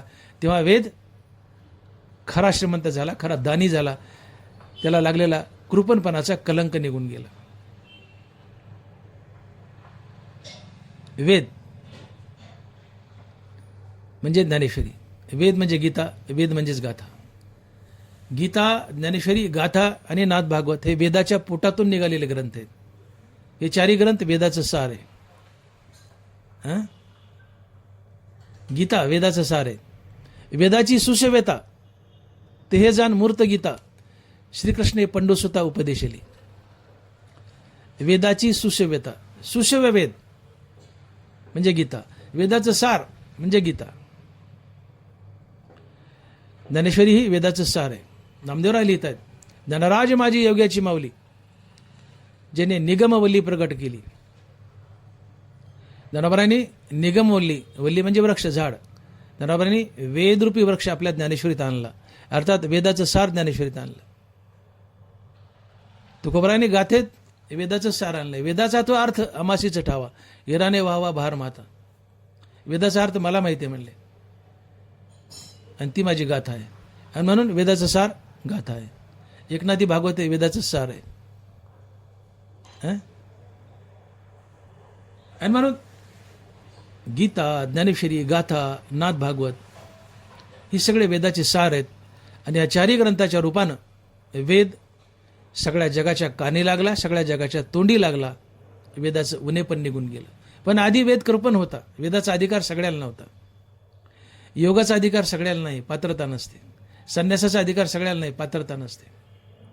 पण नामाला पात्रतेचा आणि अधिकाराची गरज नाही आहे. नामाचा अधिकार सगळ्याला आहे, नामाची पात्रता सगळ्याला आहे. कोणी या, येडे या, बागडे या, नट या, खट या, नटखट यावे, शुद्ध होऊन जावे, दमडीपिटी भावे चोखा मिळा. आणि म्हणून सकळासी येते आहे अधिकार, कलियुगी उद्धार हरीच्या नामे. बाबांनो, तुम्ही प्रश्न करता ना की देवाचे अनेक नाव आहेत. ठीक आहे, आम्ही अनेक नाव घेऊ किंवा त्यातलं एक घेऊ, पण ही नावं घेण्याचा अधिकार सगळ्याला आहे का काही ठराविक लोकांना आहे? तुकोबारा म्हणले अशी शंका घेऊ नका. काय उत्तर दिले? सकळासी येते आहे अधिकार, कलियुगी उद्धार हरीच्या नामे.